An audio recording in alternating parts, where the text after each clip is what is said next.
all right. No, the bus drive by. Oh, the bus drive by? Yeah. It's not gonna be all right. Be all right. They're trash. No, I'm in a mess and my dog made all my homework last night. Riding on my chef, she won't know it I'm there. If I can have it tomorrow, it'll be alright. Okay, somewhere. It's alright, cause I'm saved by the bell.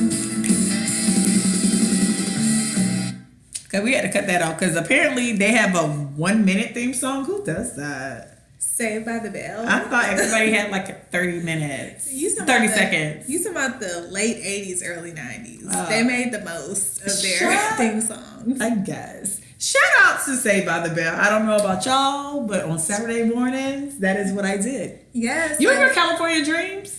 Yeah. Okay. I did all of that. And Sweet Valley High. Serve dues with attitudes, kind of groovy. Wait, seriously? How do you remember that? Sky above, sand below, good vibrations. They stupid my song. Look, these theme songs back in the day used to hit. Yeah. No, I ain't gonna lie. So yeah, shout out to Saved by the Bell, and we wanted to shout out Saved by the Bell because you all should know by now that Dustin Diamond, who played Screech, everybody's favorite nerd, he passed away a couple of weeks ago. He had cancer. Was it lung cancer or stomach cancer? I can't remember. It was cancer. Because I want to say prostate, but it probably wasn't prostate. He definitely had cancer. I know originally he was rushed to the hospital. Yeah. Then they said he had cancer, and apparently he was definitly in his clearly. I think he was like stage 4. Yeah, he was in his final stages of it, and there was nothing they could do about it. Yeah. So and I think you said the thing. If you follow, I didn't hardcore follow the cast of Saved by the Bell, but I know that Dustin had some grievances with Saved by the Bell. Yeah, because he was the youngest cast member, and I think from what I can recall, this may not be true, but I think he had always kind of felt left out from everyone else because he was the youngest, whereas you had Elizabeth Berkley, who was 20 years old. Yeah. And he was 14, yeah, 15 or whatever. And Dustin, he just never he rode Saved by the Bell out as long as he could because it had spinoffs after that. He did all the spinoffs, but he didn't really hit, and also he just never could find his footing. And I could see why he couldn't because Kelly because I was gonna say Kelly Kapowski, who was Tiffany Thiessen. I'll just name their character names. Kelly, Zach, AC Slater, who am I missing?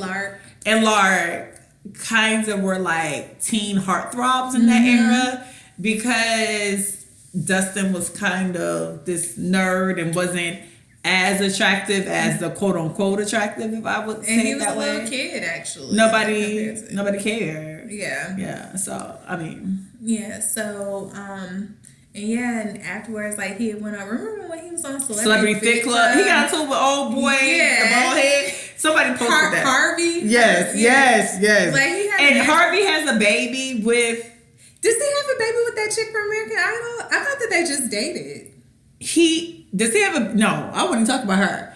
Oh. He has a baby, or he was dealing with Matthew Knowles' first baby mama. Oh, I didn't know that. Yeah, the baby mama that has the boy. Yeah, he dealt with her. Oh, okay. Yeah, and Dustin, he had gotten into stand-up comedy, but then from what I heard, it wasn't really funny. It was just kind of, he seemed like he was just going through a lot. Yeah. Afterwards. And so, but Saved by the Bell, it was a sitcom that ran for 4 seasons, even though it seemed like forever, on NBC from 1989 to 1993. And it was actually the successor of Good Morning, Miss Bliss.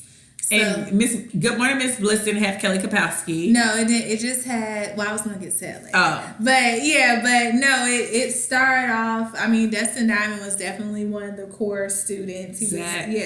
Zach and Lisa.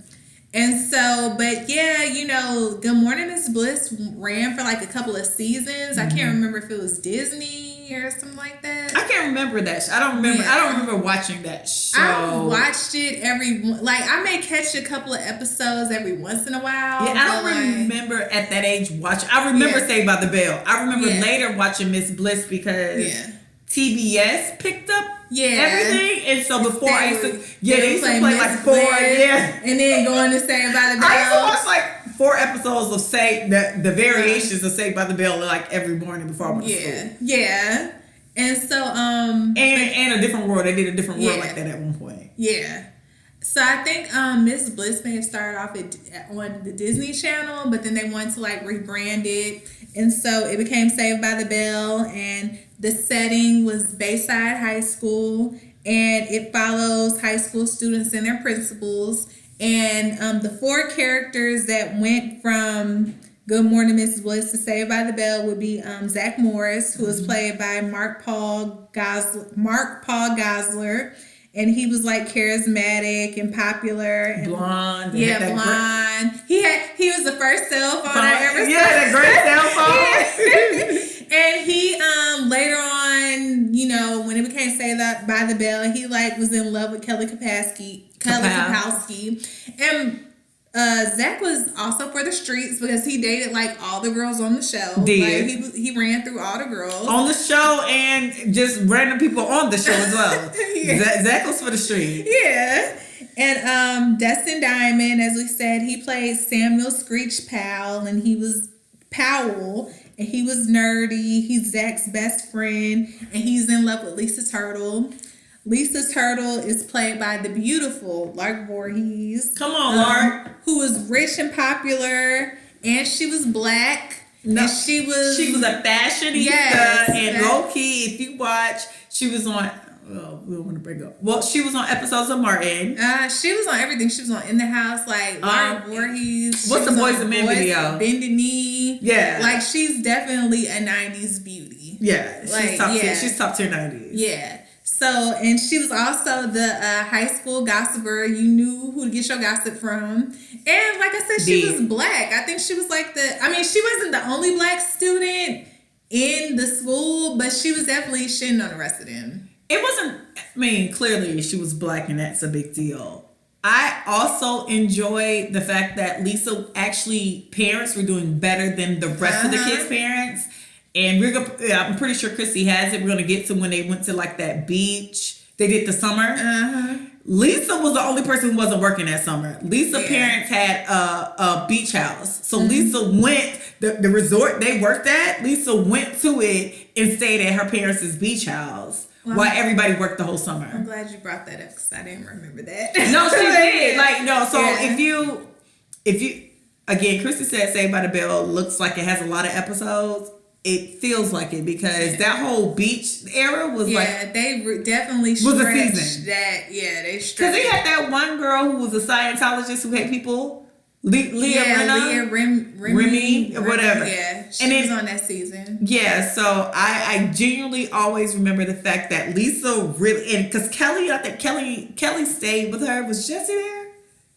Either way, they all went to this beach resort to work for the summer. Lisa went to that beach resort because her parents had a house there. Yeah. So if you ever watch that season, everybody from Bayside is in uniforms except Lisa. Lisa's coming in her tennis outfit and her golf outfit and regular outfits. Lisa was shitting on the white kids, so I appreciate Lisa Turtle. She was a legend. Go ahead. And Dennis Helding, he played Mr. Belding. And, he was always trying to stop Zach's schemes. And, he was just a lovable principal. And then the ones that were brought on for Saved by the Bell would be Mario Lopez. He played A.C. Slater. A.C. Slater was an athlete. Attractive. Wrestler, football player, basketball player. The jock. The jock. Army brat. He initially was crushing on Kelly. Him and Zach had a competition, but then he ends up dating Jesse Spano. Tiffany Amber Thiessen plays Kelly Kapowski, who's the pretty cheerleader, popular girl that all the guys want, but she chooses Zach. Elizabeth Berkley plays Jessica Spano or Jessie Spano, and she's. I'm so excited! I'm so excited! Jessie was really getting high off of like sugar pills. I'm so scared. Jessie, she's a straight A overachiever, feminist. She dates AC Slater, and then for a season they bring in Leanna Krill, who plays Tori, and she's like this biker chick, and Zach dates her also. And they like I've said this before, I think, on the show, but I always say this. Saved by the Bell, the way they directed or put the shows together was so ghetto. Like, it was so me and Christy, not a few months ago, we had a conversation about how because I know the biker girl came in. What happened was that, okay, so the show was going on, but then at one point in time... You ran through everybody. You ran through all the characters? Yeah. Okay, At one point in time, Tiffany Amber Thiessen, and especially Elizabeth Berkley, was just like, okay, we too old for this. Like, how long are y'all going to draw out this show? And so they left. And so then they brought in Tori, but then when it was like, all right, y'all about to graduate from high school, they brought back Tiffany and Elizabeth to be like, all right, so y'all can all graduate together, y'all come back. And then nobody mentioned Tori again.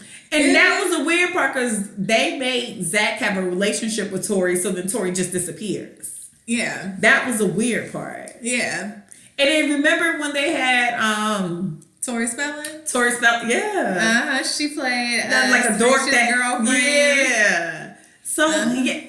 This is the thing about Saved by the Bell. I enjoy Saved by the Bell to an extent. That biker girl era was just really off to me. It felt like they made that. Remember when they were stuck in the mall trying to get them tickets? That was damn near like 4 episodes. Yeah. It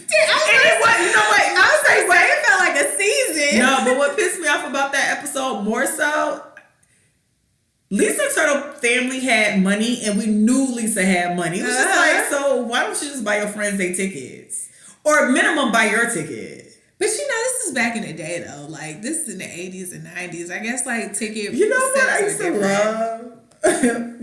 What's the song they had? Friends Forever. And you could tell they were lip singing and not playing the instruments.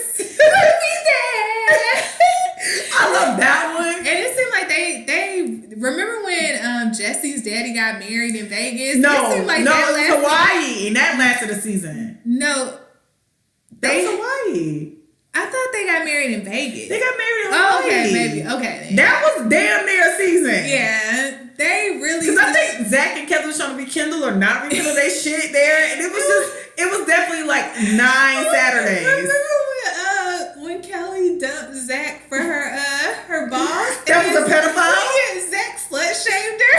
They didn't want to hang out with Kelly no more. No, but Kelly really dumped him for like a grown man. And they were gonna go to the homecoming dance, but then they sat outside and Jesse and AC were in the dancing. And how am I supposed to live without you? Yo, when I hear that song, I still really be like, damn, Kelly tries it. Because he was really a pedophile, though. He was a manager of the fucking Max, fucking with this like 15-year-old. Yeah, he was definitely in college. He was definitely 21. He was definitely 21, probably. Girl, I just gonna sound bad, but I do miss like the shows of the early ages, because we really didn't question weird shit. It was just like, this is weird. I just know, I was like, oh, is this how high school is gonna be? I was like, oh, they got Burger King. I was like, is this how high school is gonna be? You go to the Max? Girl, I was on Twitter and somebody was like, I thought the club was like, you don't have to call. You know what I mean? And then somebody was like, hey, somebody said if you do that shit in Houston right now, you about to knock over 20 hookahs. Bitch, I died. Because I'm like, nah, you can't, you definitely, that's not the club. The club doesn't do that. Yeah, I definitely like. You remember when they had the dance competition and Lisa had broke her foot and Screech still danced with her? This show. Listen, shout out to Saved by the Bell because my Saturdays were really But can we top-tier. talk about how Zach was for the streets? Zach was a hoe. He tried to get with Jesse because they were next door neighbors. He did. And he got with him and Lisa kissed or something. But I think they dated for off like the 2 show. episodes. But they dated off the show too. You told me that, yeah. Yeah, but remember. But they dated for 2 episodes on the show. And Screech wanted to fight him. Wait, which one? Because he started. Was it okay, no. Him and Jesse, they kissed because they were going to do a play together, I think. And they had a moment. And it was like, okay. Yeah. And then I can't remember how him and Lisa got together, but I know they got together on the show. And they were like 2 to 3 episodes. But this is what I realized when rewatching shows. 2 to 3 episodes or 2 to 9 episodes feel like a whole season to you back in the day. But when you finally watch it, you be like, wait, it was like 2 episodes. Y'all did it for 2 episodes. Yeah, they really stretched out Saved by the Bell when they did. The thing I loved about Saved by the Bell was like the off. I liked when they went to the beach. They did the beach thing. I can't remember which beach they were at either. But they did the beach thing. I liked the Hawaii episode. And I don't know if it was Zach and Kelly trying to get back together or AC and Jessica. I can't remember. But I also like the fact that they did the when they went to college and when they found the first season of college. I think they had 2 seasons, or maybe they cut it off. Yeah, I think they had like two seasons. I like CBS. I think didn't it? It did the college years, and I like when they finally just went ahead and got Kelly Kapowski back to do it. Yeah, because then they had Kelly dating their professor. Kelly stayed older than there. You know what? Honestly, I'm not gonna lie to you. Me and Kelly got a lot of comment. I like her old head too, Kelly. Kelly was dating the professor. Kelly really was fucking with that nigga.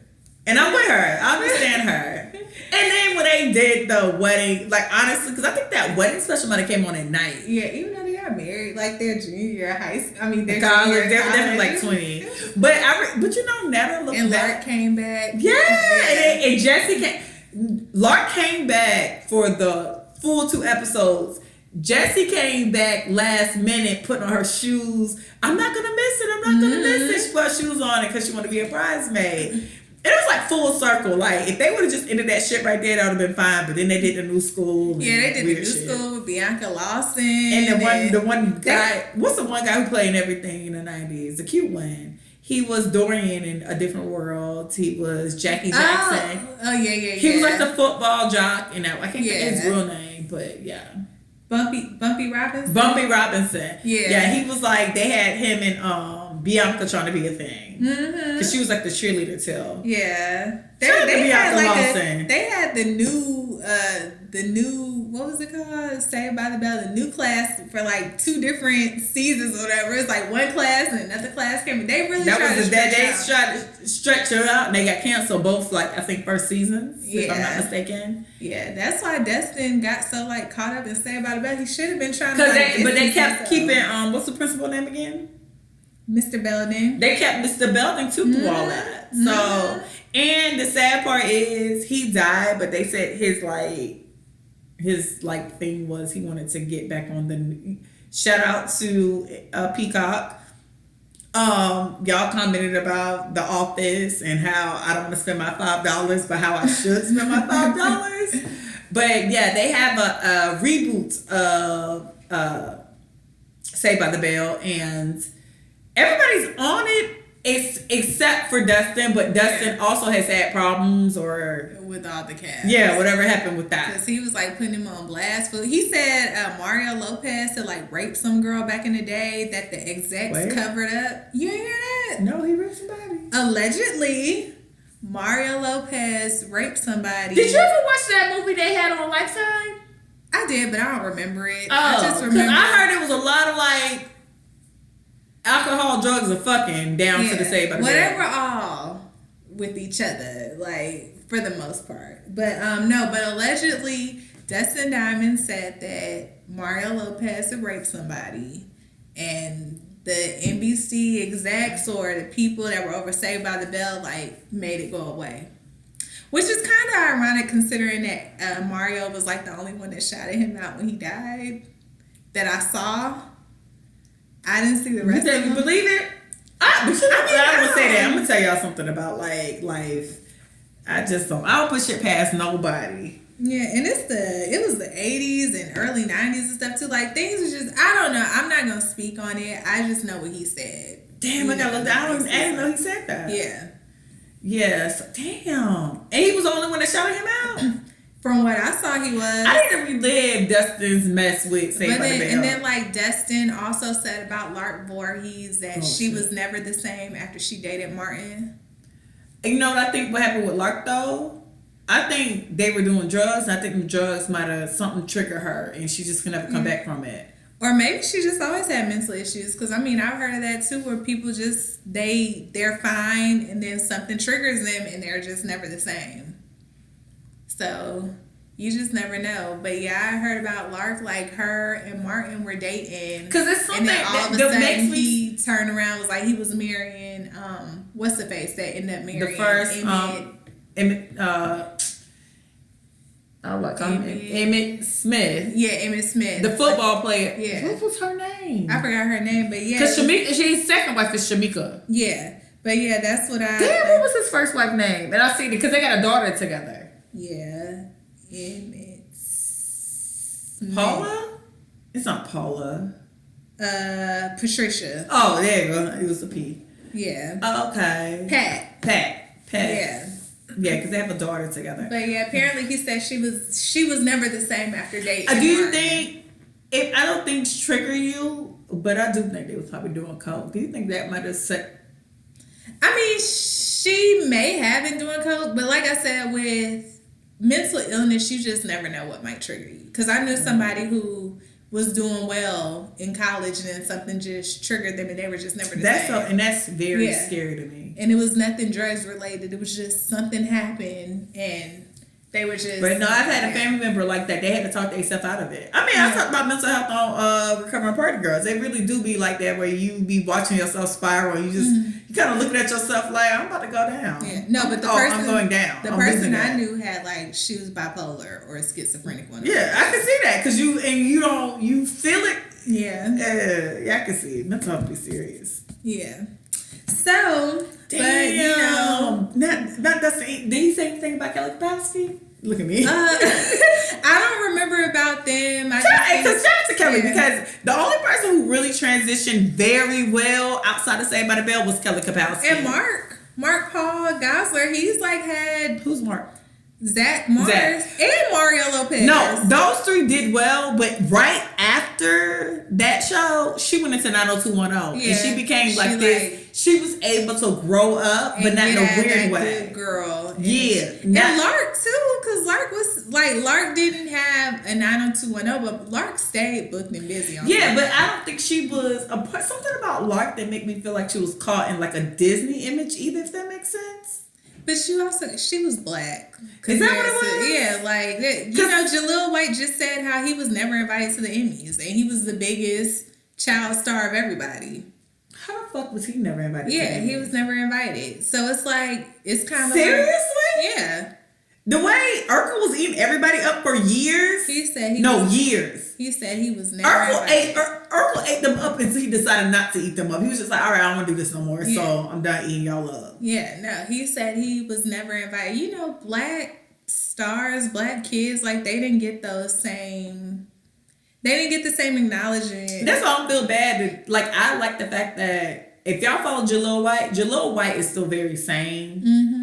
He's not hurting for money from what it looks like. He minds his business. Mm-hmm. He do stuff for the pleasure of doing stuff. I like the fact him and Raven Simone's another one. Kyla Pratt. I like to see black kids who've been in the industry and worked. Reagan Gomez worked very hard and still not beg y'all ragging people for money. Mm-hmm. Because I would hate to think, especially if you're a kid from the 90s, for real, and you watch TGIF, you know how big Urkel was, like, for real. Mm-hmm. The Urkel dance was the cha-cha slide. Urkel kept Family Matters on. No, did. Yeah. Because I think it was you who told me. I think I didn't realize that he wasn't like a part of the show. It was just like he was supposed to be the neighbor. And then something happened and it was like, oh, wait, here's our star. But yeah, like, so with Lark stayed working, but Lark was the only black main castmate. You know what I'm saying? So I'm just very happy Lark wasn't like, because I know it's going to sound weird, but back in the day, they would have made it some weird shit. Like she was from the inner city and had like a voucher to come to Bayside. I enjoyed that she really actually, her people had way more money than all of them. I enjoyed that. She actually was supposed to be Jewish. Well, that makes sense. Yes, she was actually supposed to be Are you serious? Yeah. Who told you that? I was just reading up on it. She was supposed to be Jewish. Oh, well, that makes a lot more fucking sense. Yeah. But, and then shout out. Oh, that makes so much more sense. Shout out to is it a spinoff or a reboot of Saved by the Bell? It's the reboot. Yeah, because we didn't know. Well, I haven't watched it, but they did put Lark in it, even though she was in it for just like a quick second. But at least they acknowledged her, and I hope that if they do get renewed for another season, they can bring her back. But I saw the pictures. So what was she? Did she just answer her phone? Yeah, she just, from what I saw, they just called her and she answered the phone and was that was good for her. Yeah. Yeah. She did that because she dealing with mental health things. She don't deserve to be X'd out because she's dealing with mental health. Yeah. Also because if she was a white person, right, they would have been way more accommodating. Yeah. To her mental health issues and made sure she was on the show and made sure she was okay with being on the show. And don't considering do that to that Lark started, she was on Good Morning Miss Bliss. And if we keep it a bug, she is a very big deal to black people because she's the only black person. And a lot of black people watch Saved by the Bell. It came on Saturday mornings. Like I was like, y'all didn't, like if people say they didn't watch Saved by the Bell, it's like, wait, what? Yeah. Saved by the Bell, California Dream, Sweet Valley High, and I was into cartoons a little bit too. So Recess and Kim Possible that came on ABC. Later. That was later, but either way, it's like we watch TV too. So and it was something about watching Saved by the Bell and seeing this black girl on here who was dressed really well. Yeah, she had Lark is pretty. Yeah, and you knew Lark had the coin. Like. She was better than her white counterparts. Yeah, definitely. Like all of them was trying to get scholarships and be on teams, and she was just like, no, okay, I'm good. And then they threw a party at her house at one point. Yeah. She was just like, oh, that was the PSA when they got drunk. you will remember that. And Tori, you would remember Tori that. was the only one that didn't drink. You would remember the PSA. And they got to a car accident. That's not one of my favorite episodes. But you would remember the PSA. So what happened? I'm sorry, I don't even remember that. Because I remember the smoking one. Lisa was going to be the homecoming queen too. And Lisa didn't want to drink at first, I don't think. But then they were like, no, Lisa, it's okay. And yeah, she got drunk. White people taking her down. Right. Haters. They took my queen down. They was hating. And remember when she had dated like that one black dude who was like, is equally successful or something like that, but Screech was hating. Yeah, they didn't want my sister. Yeah. Now my sister's down to the Boys and Men video on the bended knee. Oh God, give me the reason. Who else? It was Kim Fields. And what's the face from that soap opera? Who? The Victoria Rowell. Victoria Rowell, and then it was a model. Yeah, I don't remember that. Yeah, they did have Victoria. Down on my knees, I'm begging you, please. As I pointing fingers, the blame is on me. I want a new life, and I want it with you. If you feel the same, don't ever let me go. And you gotta believe in the spirit of love. Baby. It won't hurt anymore. Don't want to believe. I'm down on my knees, begging you as we go to the can't come back, baby. I just want to go back, baby. That used to be my song. That was. No, like I used to. Clearly. That used to be my shit. I never walk again. Please stop. Okay. Until you come back to me. I'm down on bended knee. Down on bended knee. And then that one deep voice had that little monologue. Oh my God. Baby, I'm sorry. Okay. Can you forgive me? That's not what he said. Please forgive me. Is this what it is?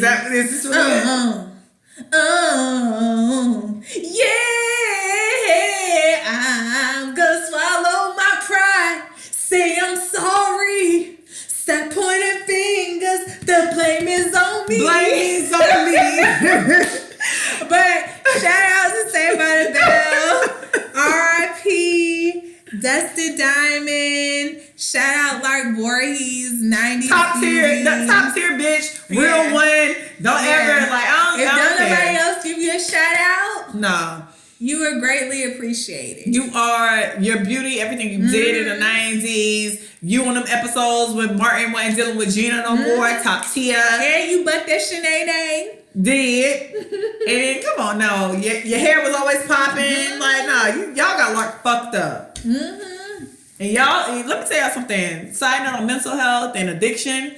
Y'all gonna start giving black people the same respect y'all give these white people, because I have a very big problem that white people can have addiction and mental health issues and y'all let them slide, but when it comes to black people, we want to crack jokes. And that's word to, I know Whitney's passed, and we celebrated like her ninth anniversary of her death or whatever. But what I realized, people are really like non-forgiving to black people. And it's not even just white people, it's black people on black people. So let's just be nicer. Yeah. I mean, and this is hindsight. I get that we thought y'all thought, I didn't think Mad TV was funny. Deborah Okay, Wilson, I don't want to talk about it. as Christy, Whitney Houston. Christy used to cackle. Deborah Wilson is Whitney Houston. No, you know somebody put a video up with Deborah, because once again, I didn't watch Mad TV like that. I watched it religiously. All I know, it was Deborah Wilson being Whitney. She's like, God damn it, I'm high. It's like hell. Deborah Wilson as Whitney Houston. No, she did. No. Here. No, she was like, God damn it, I'm high. Is this hell? I fucking fell out. And I was like, that is funny. It was a clip though, and it was another clip where they had like at the time they did like a Janet Jackson tribute in real life. Bajork doing the tribute to Whitney. They had on Mad TV they did a Whitney tribute, but they had somebody like, how will I know? And then Whitney turns around and says, I won't. It was, and they had Bajork doing, how will I know? I won't. And Whitney was like, what, Bobby, what the hell is that? I died. No, I ain't gonna lie, because how will I know? I won't. It's so rude. And that was when they had Pete doing the I want to dance with somebody, but she was only doing the 2-step. Seriously, so you really found that funny? I'm about to watch Mad TV on HBO Max. Just because it's on HBO Max? Yes. Oh. Yes.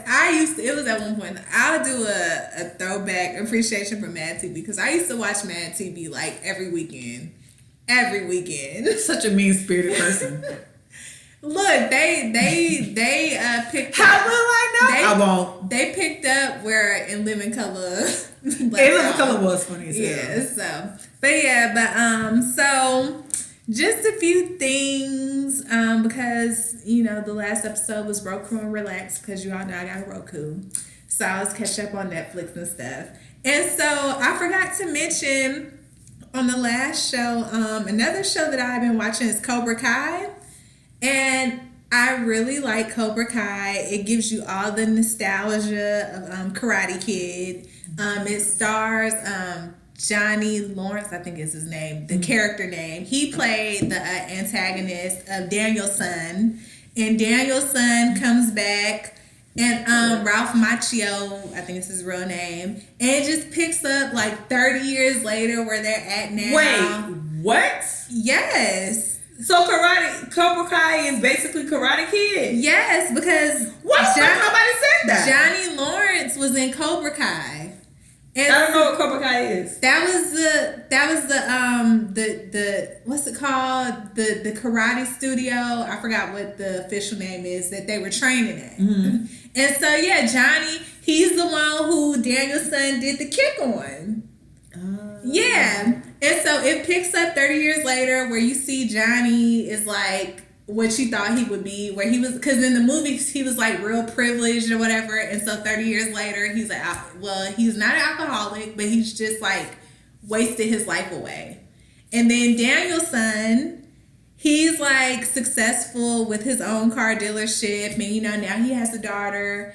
Johnny, he has a son, but he's estranged from his son.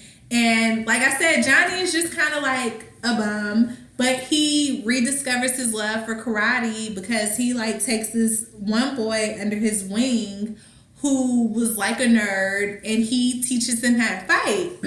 And so I really enjoy the show because it's cheesy. I will admit it, but I like cheesy. But it also just kind of like shows you throwbacks to Karate Kid, so you're not lost on like who the characters are or where they're picking up from or whatever, because they do a lot of like shout outs to the original movies. And so, yeah, I appreciate the show because it's basically like a teen show. And I like it because it reminds me of like the 90s teen shows of where like it's lighthearted, even though like karate is like this big thing. So it becomes like the quote unquote losers start taking up karate, and then they're like beating up the popular kids. Okay. And so, and it's so funny because Johnny is he's so not PC, publicly correct or whatever. He's like using all the incorrect terms. Like, yeah. And so, but, you know, the teens are just regular teens. You know, yeah, they may have their parties and they may have alcohol, but it's nothing too heavy because a lot of these teen shows, like I be watching Euphoria and stuff like that, but like I find that the teen shows now are like overly sexual. And I'm just like, is that how y'all are now? Or... yeah, but like this show is just like really lighthearted. They still have the drama that teens have of like, oh well, I'm dating this person, but I like this person. But then you also bring in the mix of the karate or whatever. And it's funny because in one of the episodes, somebody is like, karate? Y'all acting like this the 80s. Like this ain't the 80s. Like what you talking about? Because it is just kind of like, ain't nobody taking karate no more like that. But that'll be the thing. It is people taking on karate though. But it's not. It's not the 80s. You know, I got to like a yellow belt because I took Taekwondo when I was younger. Chrissy, never tell me anything else. I'm not going to be joking. Because you know you shouldn't have told me that. I did. Wow. I got to the yellow belt. So how many belts do you take? But then that's like the second belt. The white belt is the first belt. And then okay. I can't fucking take this seriously. I got to the yellow belt, but then as a karate-er, as a Bruce Lee Leroy, I got to the yellow belt. But my parents thought it was too expensive, so they took me out. That is such a sad story. I got so yellow belt, and my parents was like, fuck that. As a martial artist, I can appreciate the show for what it is. Okay. But no, like, I really think the show, I really enjoy Cobra Kai. It initially started off on YouTube, but then Netflix picked it up. Oh, really? Yeah. Netflix picked it up last year. So I watched it over Christmas break. And then the third season came out at the top of the year on Netflix. So I would highly suggest checking out Cobra Kai if you want that nostalgia. And I enjoy the show for what it is. So another show that's back, All American. I called it Black American for saying mad. I did not get mad, but All American is black, and I said All American is black. It is black. It is black though. But you know, they picked up where Spencer and the coach, they're now back in Crenshaw. Spencer is playing football for his original team. And guess who they have on the show now? Who? Franklin from My Wife and Kids. He's a jock. Like, but he built like one now. He's like, Franklin is built. He's not the little nerd, the little child prodigy that he was. No, that motherfucker been built though. Yeah, he's playing football now on the Crenshaw team. And you know, and Tay Diggs is a he's coach? the coach. Okay, yeah. And so now we're just like seeing what they're gonna do now. Does anybody die? No. Okay, Not the main characters. Oh, never mind. Yeah, not the main characters, but like Spencer, he was shot last season, and so he's experiencing a bit of issues with his nerves, and they're saying that it's from stress, pretty much. Yeah, and so Coop, she went on a tour with her music, and she's back, and she's just trying to determine. Coop is Fantasia Loaf? Yeah. Okay. Yeah, she's trying to determine if she wants to stay in school or take her music seriously. The girl. Wow, that's so typecast of her. I don't look, y'all. I be watching the show, but I don't be knowing the name sometimes. So the sister to Jordan. Chrissy watches way more TV than I watch. So in short, watch All American. Yeah, watch All American. I think like I've heard it's really good. Yeah, all the seasons are on Netflix except for like the last season, because the last season just started back up on CW. No, girl, I've been had this. Oh, okay, go ahead. And then also, Black Lightning just started back up, and Black Lightning they're done this season. Yeah, this is their last season because China said she was leaving the show anyway too. Why? I don't know. She just like late last year, she just posted this message where basically that she was saying that she was. I can't remember. Don't quote me. And something must be going on behind the scenes because China don't keep no job like that.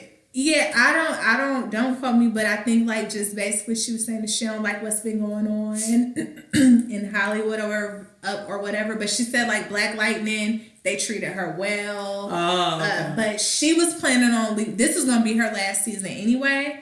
But Wasn't she the main? Was yeah, it the show was around her? It's not around her, but she plays the daughter. Oh, okay. But she was leaving the show anyway, and then it ended up getting canceled. But they have a spinoff coming for damn, what's his name? They already have a spinoff. I seen the spinoff somewhere. Yeah. I don't know who it's for because I never watched. It's her boyfriend. Okay. It's Jawbreaker. Damn, I wonder what happened. I don't know. She was just saying that she wants to leave to like do what she really wants to do. And I don't know if it's like doing missionary work or something like that. But yeah, she said she was already gonna leave, but it just happened to get canceled. She didn't know they were getting canceled or they were ending.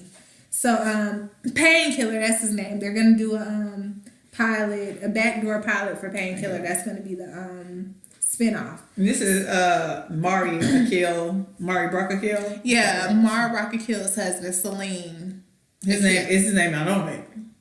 No, his name is on Salim. Oh, that's really nice. Salim Akil. Yeah, that's really nice. But yeah, shout out to Black Lightning. Watch it.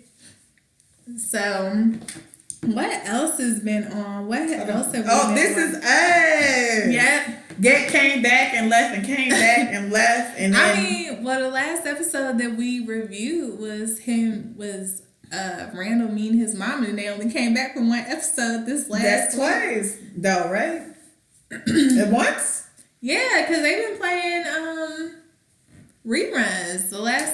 Oh, because I did text you that one. I'm like, this feel like a rerun? Yeah. Okay, so... Kevin got his episode the last time. I hate when they do them white people episodes. That's racist. That's not. I do. I mean, like, when they do a full episode to them other ones, I'd be like, oh. But we're here now. And they had, I think his name's Josh Molina, is the guy who was in the accident who Kevin tried to save. He's from Scandal. So okay, because I know him from somewhere. Yeah, but and it was something else he was on. I just can't remember it. He's been in a lot of stuff. Yeah, but shout out to him for being a familiar face. My favorite part of the episode is realizing that Randall and Beth were going to be there for that white girl in her pregnancy. Well, she needed that. No, but the fact that they could have hung up and he was like, we could just wait. And I was just like, wow, look at them. And then to see the preview of the next episode, to see them still FaceTiming. Still talking to her. Yeah, which I feel like that's about to be a point of contention for Kevin. But, okay, I'm sorry. Personally, I do not want to see that they allowed Kevin on that flight because he does not have his ID. And they wouldn't let anybody else on that flight. So I personally... I'm surprised he got that far. Yeah, even though it would be nice if he saw the birth of his kids. Realistically, without no ID, you have to get on that. Yeah, he would have to come the next day. So I don't want to see him. But if you didn't watch the episode, just basically... this is us be tricking us and having us think that something happened and it really didn't. And they made us think that like Kevin was going to get into a car accident, but he actually didn't. He helped somebody. He saved someone's life actually. But and it also gave flashbacks to Jack and his dad and Kevin and Jack. Yeah, and how like Jack felt like his dad put pressure on him when it came to baseball, and he didn't want to put that same pressure on Kevin when it came to football. He wanted Kevin to enjoy playing, but then also Kevin putting, in present day, putting pressure on himself to be like his dad. And it's like, well, my dad would have stopped and saved this guy, and he would have still made the flight, But Kevin, he lost his license. His license dropped out of his pocket. Yeah. Because he was helping the guy. And so, and I mean, it was good to see Rebecca. Wait, Rebecca is the mom because Beth is the wife. Yeah. Rebecca and Miguel. Okay. We have to let that go at some point. The fact that you really held that.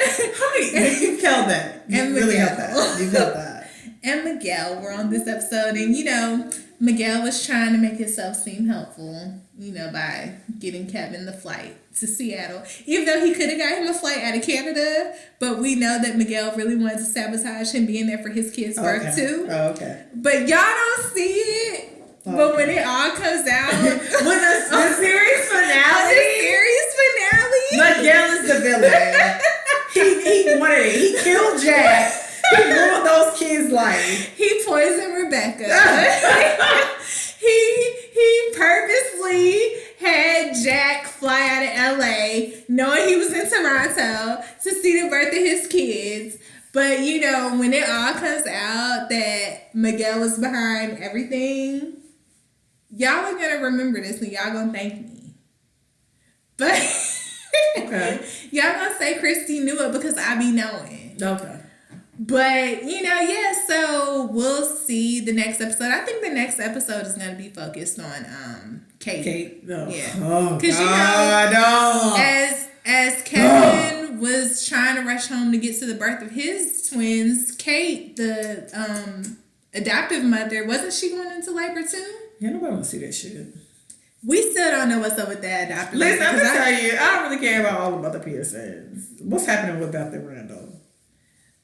That's all I care about. They're gonna be there. What's Kevin's baby mama fiance name? I don't even know because I don't care that much.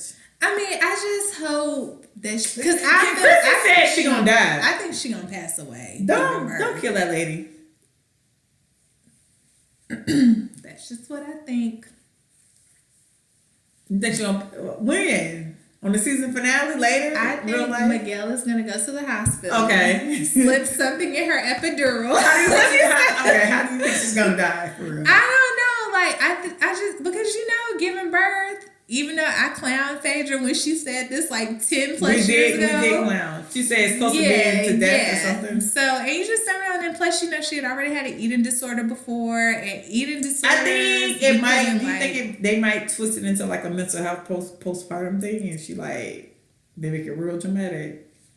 Because the way they had her, you can't trust this is us. Yeah, they be coming with the turns and stuff. Yeah, you can't. I was about to say it looked too peaceful because Randall and Beth were gonna watch, but they'll do some shit like cut the camera off and then some shit. Yeah, it'd be like something's wrong, Randall. Something do. And then the next scene would be Kevin getting there. They little instrumental that they have. And they'll show back to back when Rebecca was giving birth and when Randall mama was giving birth. Fucking stupid. When Beth was giving birth. When Kate was giving birth. And then they definitely go when Beth was giving birth because she gave birth to that first baby at the house. Yeah. You just never know because the reason why I think that she's gonna die is just because in the flash forward they just show the twins. It was just a twin. And I don't even remember, you keep saying that, but I don't even remember seeing a little girl. I remember seeing a boy. No, he had a girl and a boy because she came in the room later. Yeah, okay. I need to watch that because that was like a season finale episode. Yeah, the last season finale. Okay, I need to look at that again because you said that, but I remember when the Kevin boy was like, "But she's not your mother." Wait, what? When Kevin and Randall got into it, and Kevin was "But she's not your mom." That's dirty. That's not your mama though. Bombs drop. Bombs over Baghdad. But shout out to This Is Us. I guess y'all keep trying to give us episodes, but let me tell y'all something. Y'all really could have put all these episodes back to back. Right. Just hold. Either y'all hold off. Don't give me an episode and then a month later be like, all right, here go another episode. Yeah, y'all could have just waited till the new year and just gave me back to back episodes. Yeah. The shit y'all pulled this season, no shade. But it was like, I got one on Halloween. I got one on Thanksgiving Day. Christmas. I got one on Christmas. I didn't see y'all again till like 2 weeks after the new year. And then y'all disappeared the fuck again. Right. I don't have time. Right. Oh, I'm not holding her enough. Girl. And so then another show that came back is Grownish. Watch out, world. I'm Grownish. I'm grown. Shout out to Chloe Bailey. I was giving that girl the blues. Her fine ass. Y'all were. But so that's your descent. I mean, I just was wondering if it was bad because I enjoyed the episode that Zoe, what's her ex-boyfriend name? The boring one? Luca, and what's the one that got pregnant for no reason? The white girl. Nora, Novi, Naza, Nuri, Nova. No, Nova's on. That's Nova is do the right thing. She gotta have it. No, Nova is Greenleaf. No, that's Queen Sugar. Oh, we Queen didn't Sugar. on this show. We done named everything but anything. Nori is somebody. Nori is somebody. Nomi. Yeah. That took a minute. So clearly we don't give a fuck. I thoroughly enjoyed the episode a couple of episodes ago when Zoe, Nomi, nor Luca were on the show. I concur. This is the thing. Zoe had never been that interesting anyway. This is my thing. When we were younger and we watched shows about like high school and college, like it made you actually be like, I want to go. Like, and this is how it is. Yeah, in Different World, it was like, oh my gosh, I want to go to an HBCU. Like, this is gonna be fun. This is fun. Grownish, it shows you nothing about what's going on in the school or whatever, but everything that's going on in their life. And I mean, like, honestly, as college students, your dating life is just kind of like everybody's just trying to figure stuff out. Like, it's not really. It's top tier, but second tier to the. It's weird. Everything I was doing in college when it came to relationships felt serious, but also I went to basketball games, football games. I turned up. I was at parties. It was a lot. And what I appreciate about and maybe they're trying when it was like that this episode this week or last week, because apparently I missed the episode where the one girl was trying to get baptized again and all that. Now, I don't want to say weird shit, but like that, I guess. And I'm gonna be honest with you, I find the twins more a better plot line. I like the twins and Aaron. I think they're a better plot line. Hell, can we even see what's going on with Vivek? Because Vivek sounds like he got a whole nother life outside of whatever y'all got going on. Specifically Jazz and Doug, I could have watched the show surrounded by them and their friends. Mm-hmm. Because I could understand her wanting to run track. She's doing great. But it's like the thing with Grownish is like they don't do very well at developing their characters. Because it's like... I think they developed her the best, though. Chloe. I feel like they developed Aaron the best. Because, like... Okay, well, no, I do Aaron. I think Chloe, too. Especially because originally Chloe was like... What's Chloe's name on the show? It's Jazz and who? Sky? So yeah, she's Jazz and Sky. But we've only seen one episode of them like running track. They talk about track. No, they talk about track a lot, but I can appreciate them talking about track, and then I can appreciate like even like that one episode where she was like life happening in real life where she wanted to be all on IG and stuff. And then it was just like, no, but we run track. Yeah. Or I like the fact that they throw in track where she has to come back. Even when they were in the orange suits, it was like, we run for the school. We can't do all this shit, y'all. I appreciate that about Jazz's character. And I appreciate that they keep old girl Sky in her like quick wit. If you don't want to develop her, that's fine. But she stays in her like, so I mean, what's the point? Why are you talking to me? Get out of my face. But I mean, and even with Anna, I think they never developed Zoe. I think that was my problem. Yeah. And I think the developing Zoe was giving her a job of fashion outside of it, but it's just like she come back and do the same shit. Yeah. It's like, girl, you live a grown life. You are a fashion person for what it's supposed to be, top tier people. Yeah, I mean, I know it wasn't Sweetie, but essentially it's Sweetie. Yeah. You are like living a real life where you're flying across the country, living your whole life, but and then like you still want to come back to this college. Yeah. And that's not reality. That's really just not how that works. Yeah. Maybe it works like that for 6 or 7 months, but in reality, if you're an attractive woman in a great field where you get to, it was like I didn't need college. I can just go off and do this. And now you still want to go back to FAMU and talk to the nigga that was on the football team. Yeah.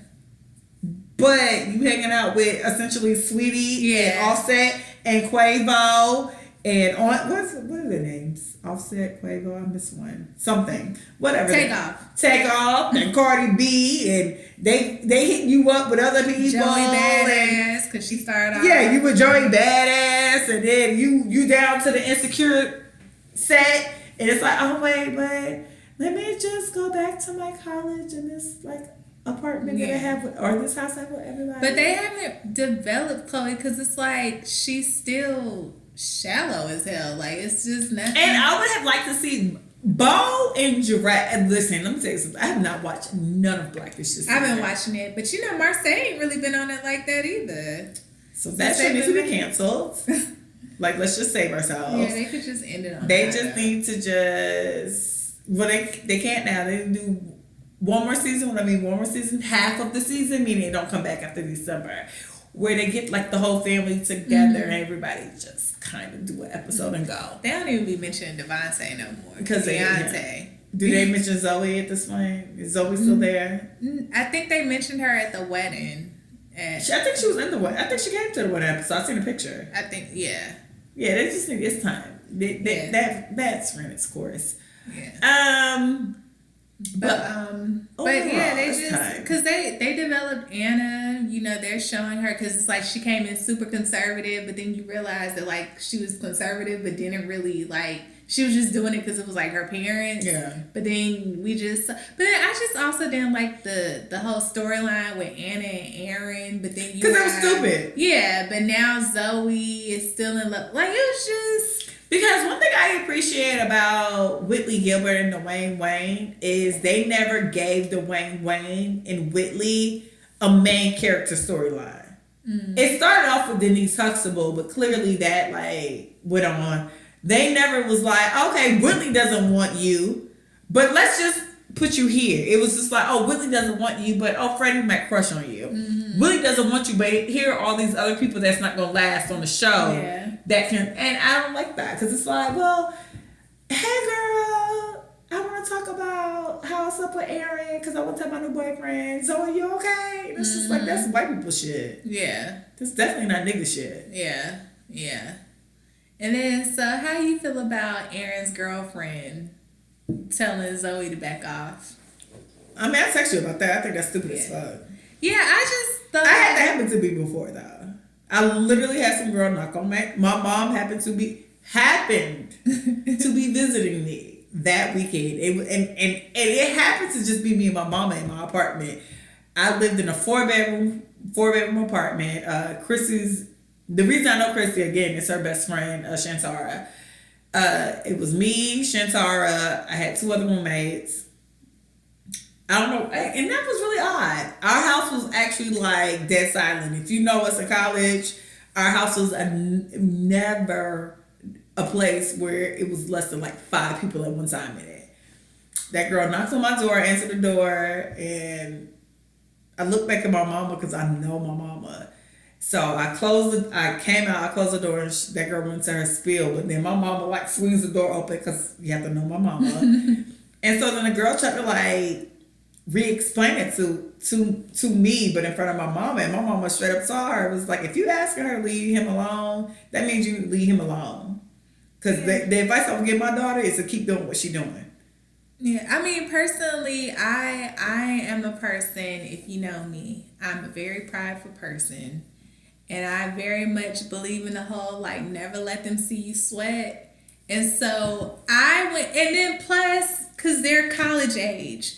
And so if I was in Zoe's situation and at that age, and the girl came to me like, so can you back up off my boyfriend because I see that, you know, there could still be something, I wouldn't back off because now it's just like, okay, so you see me and him got something. Yeah, so I remember my initial I think I was so embarrassed because my mom was there. Mm-hmm. And I felt so embarrassed and exposed. Yeah. And so then my mama basically shamed that girl to the point where that girl, like, I watched my mama break that girl down, which is... Because it was like, why was she coming to you? No, my mama you broke her down in a yeah. straight face. And that girl literally, like, I watched that girl crumble in front of me. Like, literally, she went, at the time he was playing basketball, she went to the facility because they were at practice. She rode on his truck, like, called me or whatever. He comes back to the apartment. My mom's walking down the stairs. We live in the same building. He's walking up the stairs. And he was just like, hey, Miss Kim, I'm so happy to meet you. And my mama looked at him like a death stare and walked off. And I was like, shit, my mother hates him. Now I can't, what do I can't talk to him no more. My mama hates him. Because my mama never cared. So she's just like, the fuck? Yeah. So my mom gets in her car. I'm like literally distraught. And I watched him like, damn, my mama don't like me. Mm-hmm. My mom leaves. Now I'm offended because then now the whole story's coming out. And I'm just like, who the fuck is shit come my fucking house? Like all this stuff is setting in. Like, what the fuck? Yeah. So I'm getting ready to go to my car to get in my car to drive to this girl's house to basically knock on her fucking door like I did. They got me put in jail essentially later. I was ready to do that essentially. And my mom happened to come back around the corner. Like her Mercedes, all I heard was like this. And then I see this Mercedes coming down. I was just like, that's my mom again. And she's like, in a car with me. So I got in the car with my mom. She took me on a drive. We pumped gas. And she was just like, let that... I did not listen. But she was like, let that shit go. She was like, it's going to be a mess. I did not listen. But my mama genuinely was just like, I do not like him. I don't like nobody coming to your front door. Yeah. You could have whooped that girl ass. Mm-hmm. You were very polite. Mm-hmm. And I was more polite because you were taking it back. You were probably I was taking it back. And then it's also my mom in there and I'm embarrassed. So I'm like, wait, what? Like you're at my you're like, why are you here? We're at my house on the 3rd floor. Like you're gonna be fly. And this we used to live the way our apartment, you have to come to our apartment then was it was no elevator. Everything was like you had to go on the stairwell outside. So it was a lie. And my mom was like, I do not like him. You about to be in some real problems fucking with them type of girls. And like all, cause she was just like the girl knocked on your fucking door. Yeah. And she tried, and she definitely tried.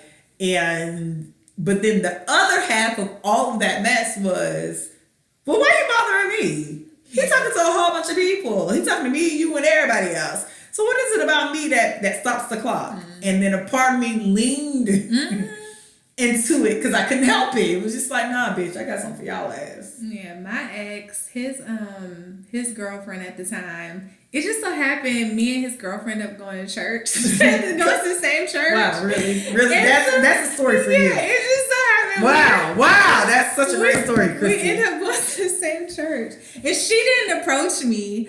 But when I happened to see him as I was coming out, and it was just like an awkward vibe, and she was like just kind of standoffish when it came to me, and I'm just like, hey, what's up to him? Like, what's been up? How you been? because by this time we graduated from college and years went by. Yeah, we followed each other on Facebook at the time, and I saw he had been out of the country and had just got back. So I'm keep, hey, your mama, da da da. And she was just real, like, it was just a weird energy coming from her. But then because she was off, he was off to me too. And then like me and him later, he like that next week or two, he hit me up because he wanted to talk to me. And I met up with him. Basically, he was like, she got an issue with me. And I was like, but I'm not. I literally don't know her. I don't know her. But basically, she had an issue. Stranger danger. Yeah. There's a stranger in my house. She had an issue with me because she felt that he was still in love with me. And he was like, to a certain extent, I am still in love with you. And it was just like, go with that girl and be happy. Yeah. But it was just like, I could have been petty and been like, oh, well, since you want to be stank towards me, let me get my nigga back. The reality about that is you can do that. Because that was, after I got over it was after a couple of days, I was like, oh, so we playing now. Yeah. Now I want to play. And then when I decided I wanted to play, it was like 6 years later. Well, my homegirl talked me down from that because I was like, if she don't act like that, I'll give her something. No, I think to act. If that's how it's gonna be, I could give her something to act out about. But I get though it happened, and also y'all have to remember I was like sophomore year in college, and once like I probably would have let that go, but then it was like a lot of other elements running around, a lot of things being said. Then I was hell bent on like, oh, you're going to love me. Yeah. You're going to be obsessed with me. This is going to be a thing. And that's that now. Yeah, and it was. Definitely if I was in if I was in Zoe's position and I know that the girlfriend is pressed over me, then okay. Because I could get him back. The bottom line about that conversation was that was a conversation she should have had with me. Yeah. Like this whole girls only want to do black girl mallet. Girls only want to do black girl magic, and we're friends and we love each other. I only know one girl that goes by girl code, and that's my homegirl Candace. Candace does that girl code stuff. Shout out to Candace. Candace, saying you sis. And not to say that I don't do, but just some stuff I'm like, I'm not getting involved in that because that's just unnecessary mess. But she's the only one that I know who is like really like, I ain't never been one of those type, and not saying that she's like this, I'm just saying in general. I never been one of them type of girls that like, if I was dealing with a dude and I found out he was dealing with somebody else, I'm like, well, let me tell her so she will know. I'm not that type of person. And so okay, y'all. So we had to pause it for a quick second because my mama called, and the same story I was telling Christy just now about how somebody played in my face, like Zoe. The girl, Aaron's girlfriend, coming to Zoe. Yeah. Well, at the end of the day, if you got an issue, go to your boyfriend. Don't definitely go to your boyfriend. Yeah. The other girl, listen, I'm gonna tell y'all something about me personally, and there's probably a lot of me's out there.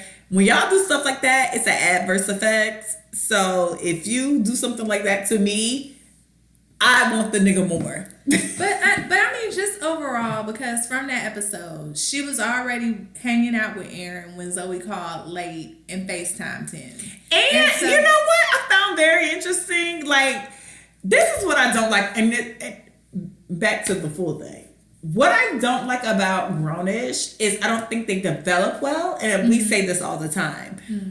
The fact that Zoe was like, oh, you put me on this Housewives show. It was like, I would have never known y'all were that close. Yeah. I've never seen y'all hang out at the house. I never seen y'all, eat Pop-Tarts in the morning. Yeah. I never seen y'all kicking it. So, y'all had a moment. Yeah. But we don't know that. Yeah, so it's like, he put you on. If somebody put you on like a Real Housewives show, that means y'all kicking it on Sundays. Yeah.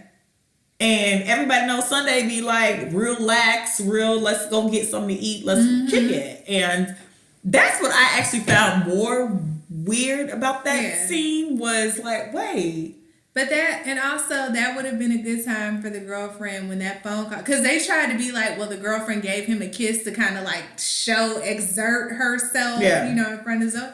But that would have just been a good time to be like, so what's up with you and Zoe? Like, she calling you late, da da da. And then But I could see her exerting herself because she don't know how to. Yeah, definitely. But then after that, it would have been like, so that phone call, like, what's up with you and Zoe? Da da da. But they still in college. College girls do weird shit. I don't know. I watched A Different World a couple of weeks ago. I was on a binge, and so Kenu asked Dwayne about Whitley, didn't she? But Kenu never went to Whitley. But that episode when Whitley was tried to be like the man, or whatever. Whitley would have had to see me when I left. Like, because remember, because it was like they had that whole episode in front of Dwayne's mom, and then Kenu and Dwayne broke up. And then when she was leaving out of the apartment, Whitley was in the hallway. And that was when Kenu was just like, bye Whitley. Yeah. But but why would you see Whitley at that moment? I would have put hands on Whitley at that moment. But I'm asking you why. Whitley kept calling that girl Kikukula. Okay, but she should have been put hands on her since then. Even though Kenu had that whack ass 6 month dating. But she should have beat her ass then. But then they invited her. No, this no. Red dress when she knew was black. Let's stop. Let's just take a moment. Let's pause. Dwayne told Kenu that he invited Whitley. They knew she was coming. Was she out of dress code? Yes. Is being out of dress code enough to get your ass whooped? No.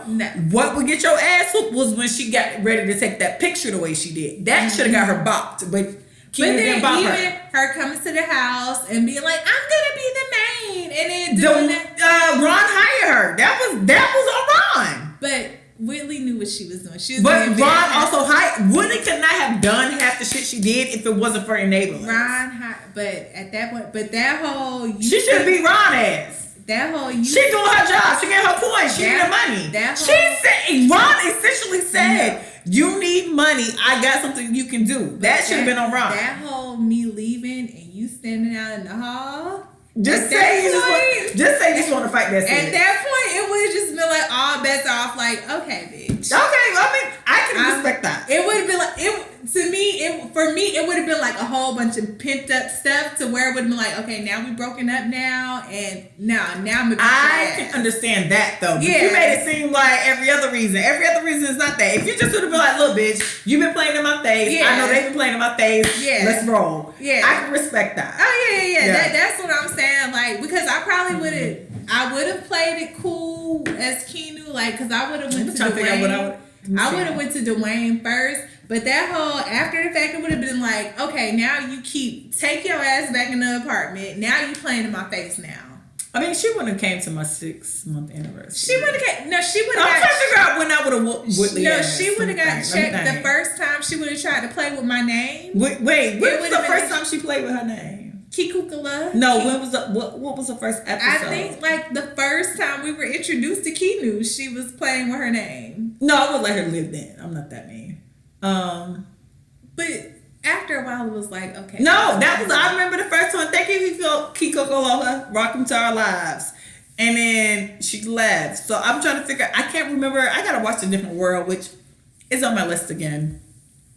I need to figure out, like, after that, what was the next scene? Because I'm trying to figure out how we got to even the 6 month anniversary. Because I would never got there. I definitely, like I said, I would have addressed it with Dwayne first. But then just that last moment. Whitley's not the maid. Yeah, the last moment of us breaking up and her being in the hallway and still playing in my face, that's when it would have been like, okay. She didn't say shit. She was there. She knew what she was doing. Whitley knew what she was doing when she was sitting there. Goodbye, Whitley. Yo, bitch, I would have rocked the fuck out of Whitley. And so why are you trying to make me sound like but honestly, I would have been rocked the fuck out of Whitley. We would have got to that point. Me and Whitley would have been rocked. Me and Whitley would have rocked before the 6-month stupid ass anniversary party. She would have never been invited. If I had a 6-month anniversary party, Whitley Gilbert wouldn't have been there. That was so stupid. No, I feel like that was Kenu being passive aggressive to Whitley. And she and Whitley ate her up. Whitley came in that red dress with that fur. I need some color. No, that was Freddie who was like, this picture is doing it. And they heard her had champagne because remember Mr. Gaines was like checking IDs and stuff. It's like, oh. And it's like, every little step. What? I think they might have been playing Bobby Brown in that scene because all of was in there. All of was just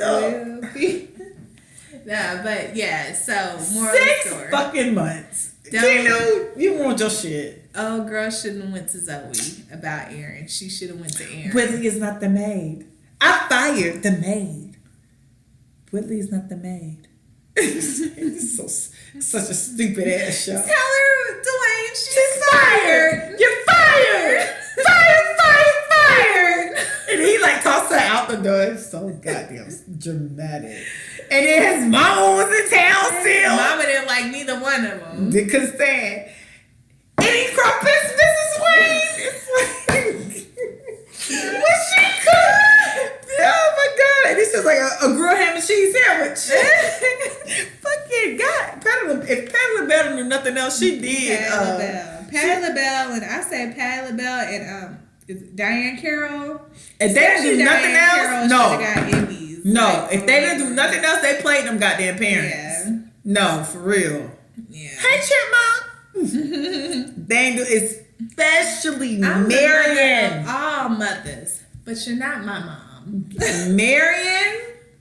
Marion 8. Dad, just die.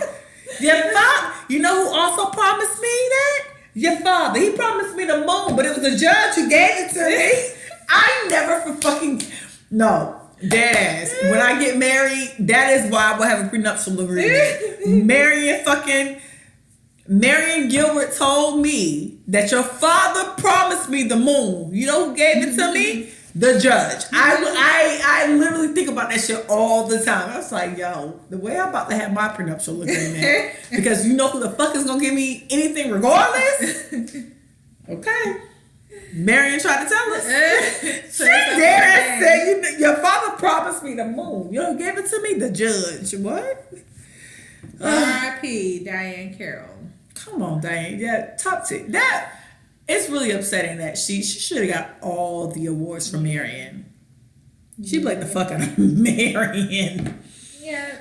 But yeah, so shout out. In short, we've had a whole roundabout conversation.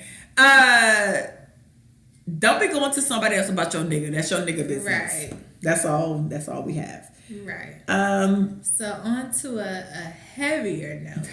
You still haven't watched Judas and the Black Messiah? No, I be stopping it. So I mean, this is the thing about Judas and the Black Messiah. I know it was about Fred Hampton. It's about Fred Hampton. I knew his story. So I know how it ends. And a bit of me takes a minute to kind of go through movies like that. Because if you know me, I don't like civil rights era slavery. It really, I really be dead ass depressed. I don't know how to describe it to y'all. I really hate watching movies like that. But I also, I do read a lot and I know the stories about whatever I'm watching. I know how Fred Hampton ends. It kind of makes me sad to see him. I know his Black Panther story. It kind of hurts my heart to watch him building up his reputation, fall in love and be happy and all that stuff, and it's just then he about to just die. So, renegade. I think for me, the story is okay. I'm super. Let's be. Fred Hampton is where, not where. Fred Hampton is who the story is around. One thing I did not know is the reason Fred Hampton's death, or the intel to his death happened, is because somebody infiltrated the Black Panthers. No. Let's start back. Okay. Chrissy might have better knowledge than me. So we all know the FBI, which was headed up by J. Edgar Hoover, who was gay and a cross-dresser. And he was very miserable because he could not live his life the way he wanted it. Tell the whole story. So do they have a documentary on him or no? I'm sure they have a documentary on him. I know Leonardo DiCaprio played him. They did like a biopic, however you pronounce it, about him. But you know, I just think the thing with those type of stories is that you have to read up for yourself, because you'll never get the real story when it comes to Hollywood, especially with how Black people were treated back then. And so J. Edgar Hoover, basically, if you were Black and if he saw that you were making strides in the community, he went after you. He went after MLK. I'm not sure if he went after Malcolm X so much. Well, Malcolm X had a lot of people on his fucking shit. But J. Edgar Hoover definitely went after the Black Panthers, and they had the COINTELPRO, which was basically going after the Black Panthers. I'm sorry, what was it called? COINTELPRO. COINTELPRO. Okay. That was their thing. And so basically, whenever they saw Black people, because during that time, the Black Panthers came around. Okay, you had MLK. You think your dog know she Black? She know now. Okay, go ahead. You had MLK, who was about peace, and you know, but we can only get our point across, you know, if we're showing them that we're being resistant. You know what I'm saying? Then you had Malcolm X, who was basically like, by any means necessary. Turn up on these niggas. Turn up on these crackers. And then the Black Panther, which was started out in the Bay Area by Huey P. Newton and Bobby Seals, they were basically like, we need independence. Yeah, and because the police were over-policing Black communities, and it was just kind of like, no, if y'all gonna come out here with y'all guns, we gonna have our guns, and we gonna protect our community. And under the Black Panther, you know, they also did, like, they had their schools. Time out. The one thing I've always known about the Black Panther Party was they fed kids who weren't eating. So, like, a lot of how, if you go to elementary schools, more so, because I remember, like, that in elementary school, if you can't eat, you can come to school and eat. They kind of started that. They fed them kids, like... That was their thing. Like, their community thing was literally these kids not going to school hungry. Yeah, and it wasn't about them being...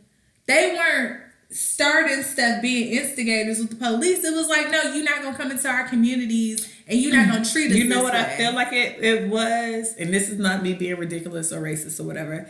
I feel like it's what the Jews kind of did. How the Jews kind of started stuff for themselves, but nobody stopped them. Yeah, because essentially, you're Jewish, but you're white. Yeah, you know what I'm saying? It was like they had this, they could build this type of infrastructure or community. And they had more sympathy because of the fact they were white, being, terrorized by Hitler and them. But with Black people... It's like y'all are feeding all these kids before and y'all are walking them to school. Oh, this is terrible. They always y'all gotta die. A foot on our neck, and it was nothing. J. Edgar Hoover and them, they weren't threatened by the Black Panthers because they were just some terroristic group. They were threatened by the Black Panthers because they saw that the Black Panthers were doing good for the community. And then you have Fred Hampton, who at the time is 21 years old, and Fred was in Chicago uniting the poor whites who were racist. He was uniting the Hispanics, like he was uniting all of them to be like, okay, we're gonna take back our communities. Because at that point the police were harassing everybody. But J. Edgar Hoover and the FBI are just like, oh, they are a threat because we can't have these niggers essentially doing well. And they infiltrated the Black Panthers because I think as of right now, in this current day and age, Black people are separated and are divided, I would say. And back then, especially, we didn't have the communication that we have now. They definitely were able to infiltrate the Black Panther the same way that they were able to get into MLK's camp and stuff and plant fake stories and stuff like that. And then with the Black Panthers, I read Assata Shakur's book. And what she was saying was that the Black Panthers really didn't have an organization. They weren't organized like that. It was like you had the chapters in the Bay Area, you had the chapters that was on the East Coast, and it wasn't structured to them. And so it was easy for the FBI to infiltrate them, because there was even a scene in the movie when Fred Hampton goes to one of the black gangs, and the FBI sent this newsletter like, oh, when they some jive turkeys and some pigs and da da da da. And that's what the FBI was doing.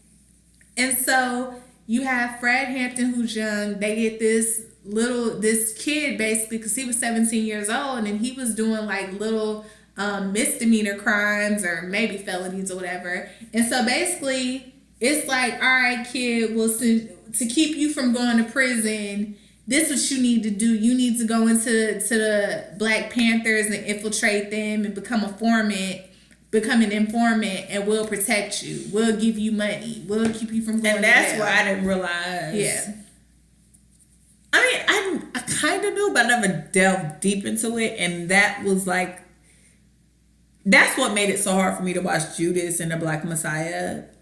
Like, and that's why I'm probably like, I'm like 75% into it. But again, I know how it ends, and I know Fred Hampton's story, of course. It was just stressful for me to like, that's just stressful for me to watch. Like, to be, as a person, and again, if you listen to Recovering Party Girls, you know I have visited jail. To be like, I was like 21. I got into a fight. That's super simple. To have gotten into a fight and then somebody actually tell me how many years I could have did in jail and then ask me to like cross people. The reality is I probably would have crossed people too. If that makes sense. Well, you were 21. This dude was 17. Yeah, and I was 21. But if somebody tell you all the years you can spend it, because the thing is, like, when I read like the like if you read the news or you on the Shade Room, they be like, oh, up to 20 years. When you talk about a charge and how many years somebody can serve, it sounds like a lot. The reality about a lot of the charges and stuff, you don't rock my boat until you talk about life. Mm-hmm. When you talk about assault, when you talk about battery, when you talk about stealing cars, whatever you're doing, I'm not too much moved. But I can totally understand sitting in a small room with somebody and they're like, oh, you did this. This is the max. And they're not telling you this is the max. They're saying you're going to jail for 20 years. That's the max. But and also back then they weren't telling you that you had the right to an attorney. It's like it's either black or white. Either you do this or you. So it's like I feel I'm very torn because I feel bad for the pawns that were used. Because I'm in a hindsight position. Mm-hmm. So it was just like, damn. Why didn't you just tell them? You could have just said. But then you couldn't. It's really hard to watch stuff like that to see how we really returned against each other a lot. Mm-hmm. Majority, we are turned against each other a lot. Not even back in the day, just even still to this day. Even when it comes to slavery and house niggas, field niggas, light skin, crows, paper bag tests. Yeah. We're just a community that is so broken, and I don't ever know if we will be like a community that can be whole, and that's what makes it super sad for me. I think because I mean, I'm your friend Christine. You like skin, girl. Bye. The thing with Judas and Black Messiah is that it's not. I'm not gonna say it's real. I mean, yeah, it's about Fred Hampton, but it's really told from like the eyes. What's his name again? Bill O'Neill. Yeah, William O'Neill. And that is true. Yeah, so it's not as heavy in a sense that way. The heaviest part to me was like them showing the scene of Fred Hampton. Basically, Bill O'Neill drugs him. The FBI gave him a drug to drug. A barbiturates. Yeah, and when they shot the house up, Fred's fiance was trying to wake him up. He wouldn't wake up because he was never shot then. They came into the house. They shot the guy who was sitting on the sofa who was supposed to be watching it. They came in, shot up everybody. I read. No, they didn't shoot everybody. They shot the guy who was holding the gun. They on the shot sofa. up. Well, they shot mostly everybody. It's just not everybody died. Oh, okay. Yeah, they shot up mostly everybody. Fred was knocked out, so his fiance's trying to wake him up, and she's pregnant. And they go into the room. They take her out, go into the room, and was like, "Oh, basically, he's still up, or like he's still alive." They shoot him in the shoulder and was like, he's not gonna die from that, and shot him in the head and was basically like, okay, he gone now. You know what I'm saying? Because the whole thing with what they showed in the movie, and I don't know how true this was, is that they initially just wanted to put Fred Hampton in prison, but J. Edgar Hoover was like, nah, you gonna make him a martyr. We've seen what happened to Huey P. Newton. We've seen what happened to, I forgot whom else he because Huey didn't die in jail. No, Huey ended up getting on drugs and stuff. Because him and the guy who started Black Panthers, Bobby Seals is still alive, but they end up beefing heavy. But that's because of what happened with the FBI. Yeah, and they were just like, no, we're not gonna put him in. But is he still in jail? No, he's not. No, Bobby Seals is out. Yeah. It was, but with Fred Hampton was like, no, we're not gonna put him in jail. We need to take it to the next step. Yeah. And so that's, to me, because me and you have talked before about like seeing slavery movies and things like that. And to me, I'm like, I don't mind it, because even though it's hard to watch that, but it's just the resilience of our people. But it's like, once you get to stuff like this, it's hard for me, because you saw Black people were really trying to do well for themselves. Black people were really trying to do good in the community, and they saw that as a threat. And so it's like, even now when people are trying like go into their respectability politics sometimes, and it's like, oh, well, if Black people, if we just had our own, it's like, well, what about what happened in Oklahoma? Y'all bombed over Baghdad. Yeah. And the truth, and I think somebody told me, it's like, the truth about Oklahoma is they started doing gunfare because them motherfuckers in Oklahoma was taking them white people out. Yeah. And that's when it went bombs over Baghdad, because them them Black people really were protecting their space. Yeah. But it's like, why do we have to, we minding our business over here. Why are you coming over here? Leave us alone. But it's like, we want to be separated from y'all, but we don't want to see y'all doing better than us. Yeah, I don't want you niggas, but you niggas better be poor. Yeah, and that's like where my issue comes in. And just watching Judas and the Black Messiah, that was where my main issue was coming in, because it was like, no, like Fred and them were really trying to do right by Chicago. They were really minding their business. But you came in there picking on these people, bombing their headquarters and stuff like that. The thing is, y'all snatched up his baby mama full pregnant and made sure y'all didn't harm her. And that is a problem. Like, y'all know exactly what execution y'all wanted. Y'all make sure to snatch that girl. Everybody basically, they were just collateral damage. Like, no, you knew who you wanted, and it was Fred. And then to be like, oh, well, we shot them because they shot at us. And it's like, no, and then it come out sitting down. And it came out that I think it might have been like one bullet from the Black Panther gun. But they were saying that could have been a reaction from him being shot, and the gun just went off. And it was still just one bullet. Yeah. Y'all sent 1,000 through that house. Y'all sent it through the house and then walked through the house. It's just like, I just find it hard to believe that like you are not spending your everlasting eternal life in hell after doing what you're going to fucking hell. Like, I don't have it for you. Like, I don't understand. Hoover? Like, I can't fucking, like, every time. I don't understand, like, how you could be that evil. Like, it's innately evil. Yeah, it's ridiculous to me. But like, I like the movie, and it's gonna be on HBO Max for the next month, and I'm gonna probably watch it a few times before they take it off. And I'm not gonna lie to y'all, I have to watch movies like that in increments, because I'm super like. Yeah. Kristen, I'll be ready to cry, and I can cry right now because it's super sad to me, and I can read about American history all day and be okay with it. But it's something about seeing it, and like, especially when the movie's good.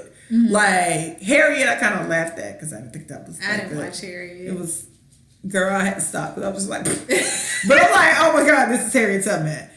But with this, it was just very, to hear the 70s music, to see beautiful black people, to see beautiful black people having a good time.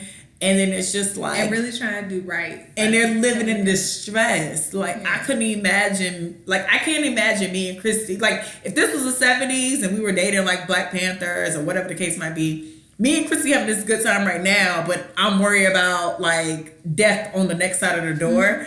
I hate watching movies like that because it's like every scene of happiness is the next scene of... We just left this place and XYZ happened, if that makes sense. Yeah. It's like, oh, we had a good time at this spot. This is great. At this moment. This is, oh my God, Kristen. They just got engaged. This is great. And then we get into our car and police pulling up and it's just like, oh shit. And like you might be in jail for the rest of your life for the next 20 years. Yeah, because they were, and that's what they were doing with COINTELPRO. They were literally like putting charges on people like Asada Shakur and then, oh, you killed a police. You tried to rob a bank and you killed a police officer, and it's just like, what?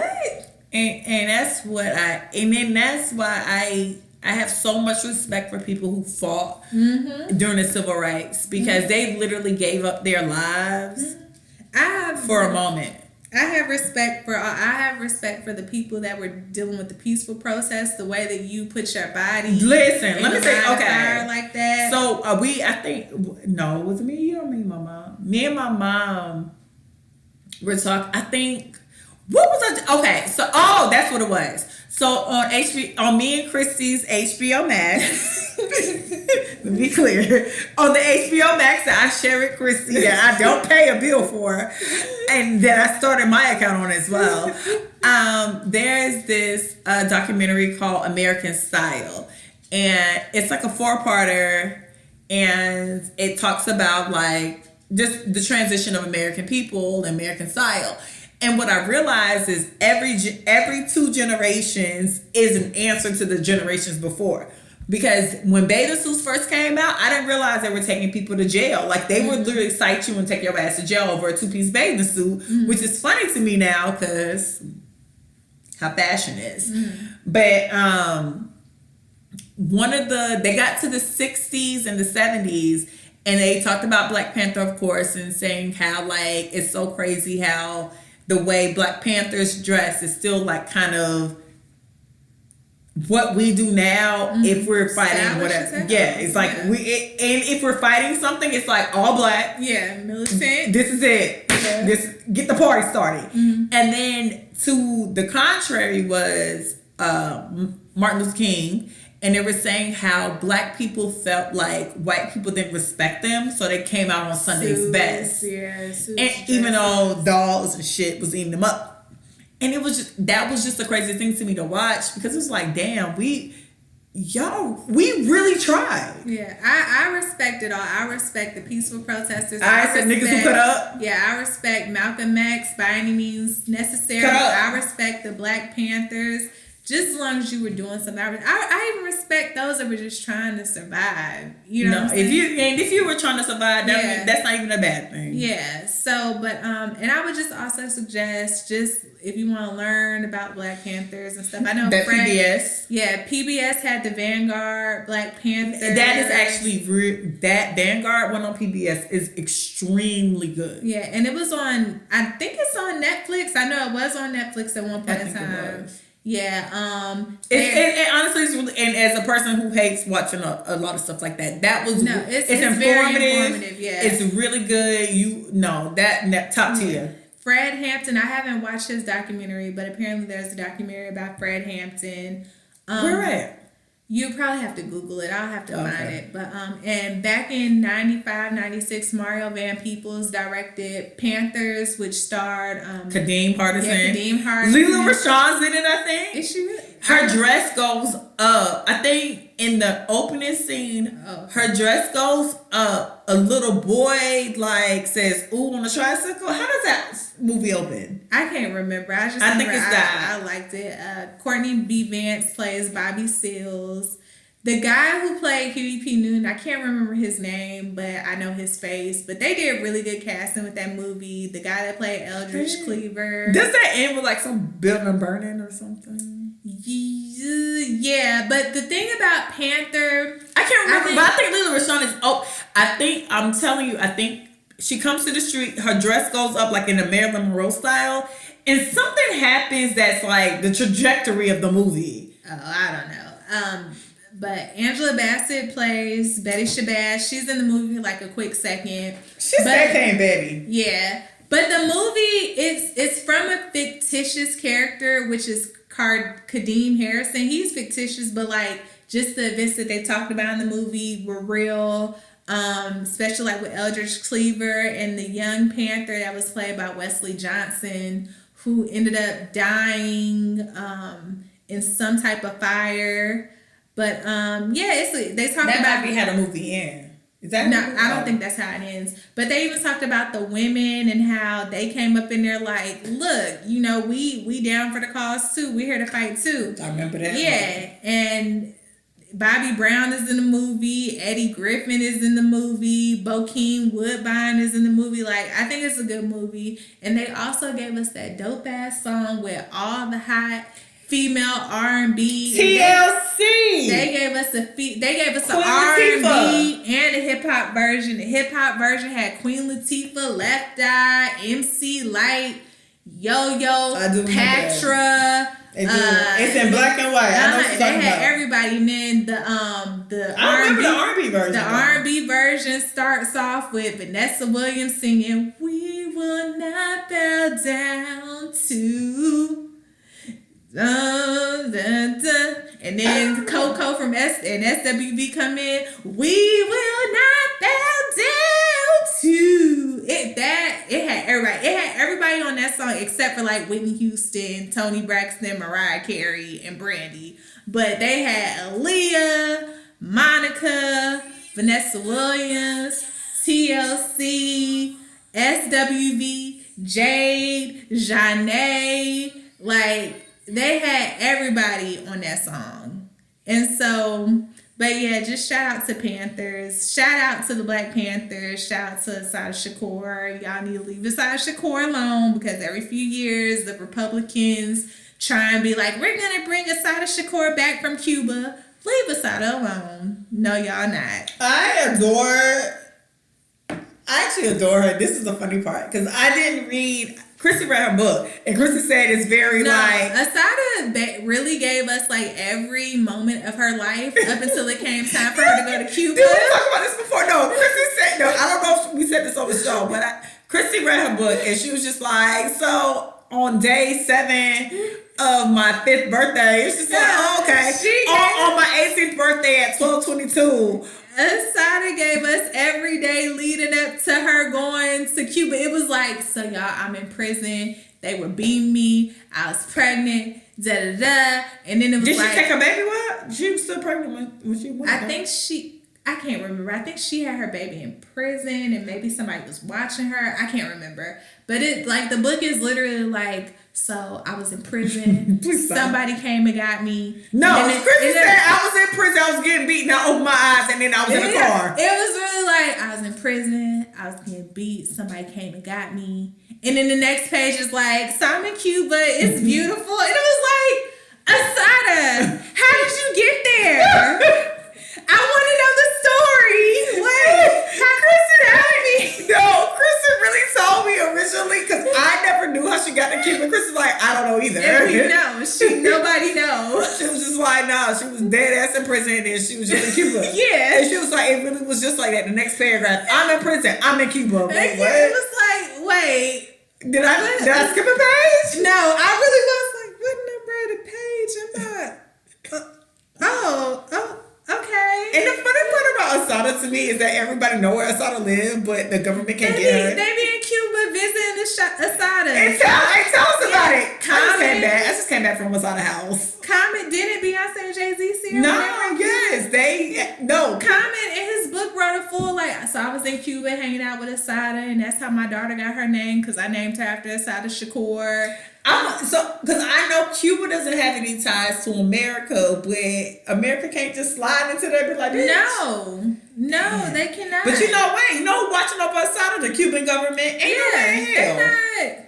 And every so often, even when Doug Christie fat ass is, we're gonna get Asada. No, you're not. Asada's really on the street drinking like fucking Asada been in margaritas. Yeah, she done been in Cuba like for more than her life. And y'all talking some, we gonna get Asada Shakur. Asada's definitely gonna die in Cuba. Right. Not in a mean way. No, she gonna have a nice funeral. She is. Nice and then one thing I think about Asada that I love, I know she's journaling everything, so I know we're gonna get the full story when she dies. Please, Asada, please tell me, because I really read that book. I read your book for no reason. I read that book. Asada, why are you wasting my time? No, I read that book from when she was a little girl to when she moved to like New York. But why? To when she was working with the Black Panther party. Like, but Asada. And shout out to all the still living Black Panthers, because they tried to take y'all out and they didn't. Listen, they really tried. Listen, anybody who is a part of the Black Panthers, especially if y'all was down to the 60s and 70s,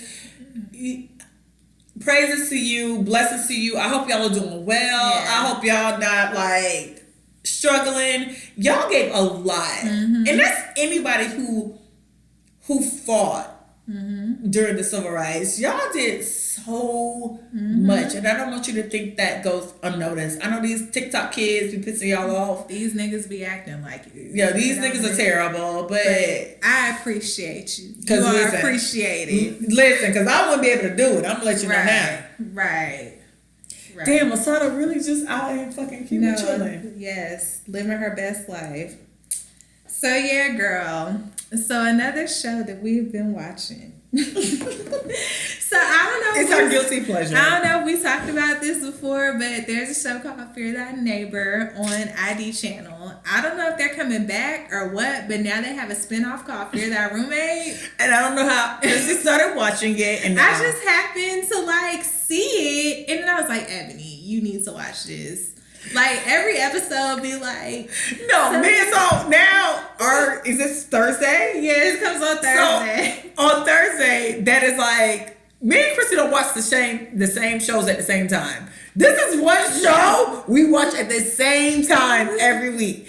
And it's because I text my mama, and my mama be like, do your mama be watching it too? She misses. No, okay. So Chrissy watched the first episode. That was Black people. Yeah, those girls in Tennessee, the roommates, where one of them killed. Okay. Did you ever watch that episode? I didn't watch it. Oh, girl. So then so by that following week, I started with Christy on Thursday. Usually it's Fear Thy Roommate is people who get roommates, but they should be their roommates anyway.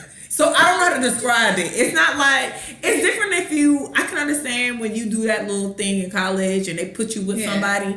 It's literally like. That really made sense to me. Yeah. It was just like, okay, I get it. Yeah, it's literally grown people deciding to live with strangers. And it'd be like, the stranger, he only knew the stranger for 30 days and the stranger told him he didn't have a job and he was a recovering addict. Or it'd be like, I knew you in high school, but we 45. Yeah, we haven't seen each other since graduation. Oh my God, we were best friends in high school. Remember that one time in the cafeteria when you handed me a fork? And we ain't seen each other in 30 years. But the person, literally, the roommate really be like, stop falling on tough times and I can't pay rent like I would. And the owner be like, it's okay. No, I don't know if it was the second or third episode. It was this grown-ass woman in South Beach.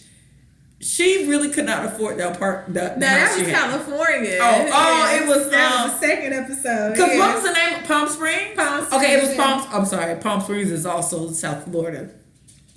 So this is on ID channel. And if you're not into like it's kind of gory. But if you're not into like murder mysteries, I guess this is not the show for y'all. But every episode be some bullshit. So like this one woman clearly could not afford to live in her house that she had in Palm Springs. So she gets one male roommate, and it was just like he's like alternative, listening to Marilyn Manson or whatever. But you're a grown ass woman. Yeah. Like why would you move a man in? And so then she double backs and moves a second man in. Who's a smooth talker basically, and I went to Paris, and she's impressed by that. Two other people in her house. They go at it. Me, for the longest, I was like, who gonna kill who, Chrissy? Like, every week I text Chrissy and ask her who gonna kill the person. Because that is how confusing this shit be, because it be so messy. Now, did you see that one episode where that older dude moved the younger girl in, who she had never... You didn't see that episode when he was like in his 40s and he owned a pizza shop and moved the little 19-year-old girl in? Who killed who? The girl. But that was because, first off, the optics of that looked wrong anyway, because it was like, you're a grown-ass man. Why are you moving this 19-year-old girl Just in? want to fuck her? Yeah, and then she moves in and he's like, I'm going to teach her responsibilities, but she already had a family. The girl was just 19, had never really paid bills, didn't really have any responsibilities, but he's like, I'm going to teach her responsibilities. And so then, how long she went to jail for? Huh? How long she went to jail? I think life, because she like tore his ass up.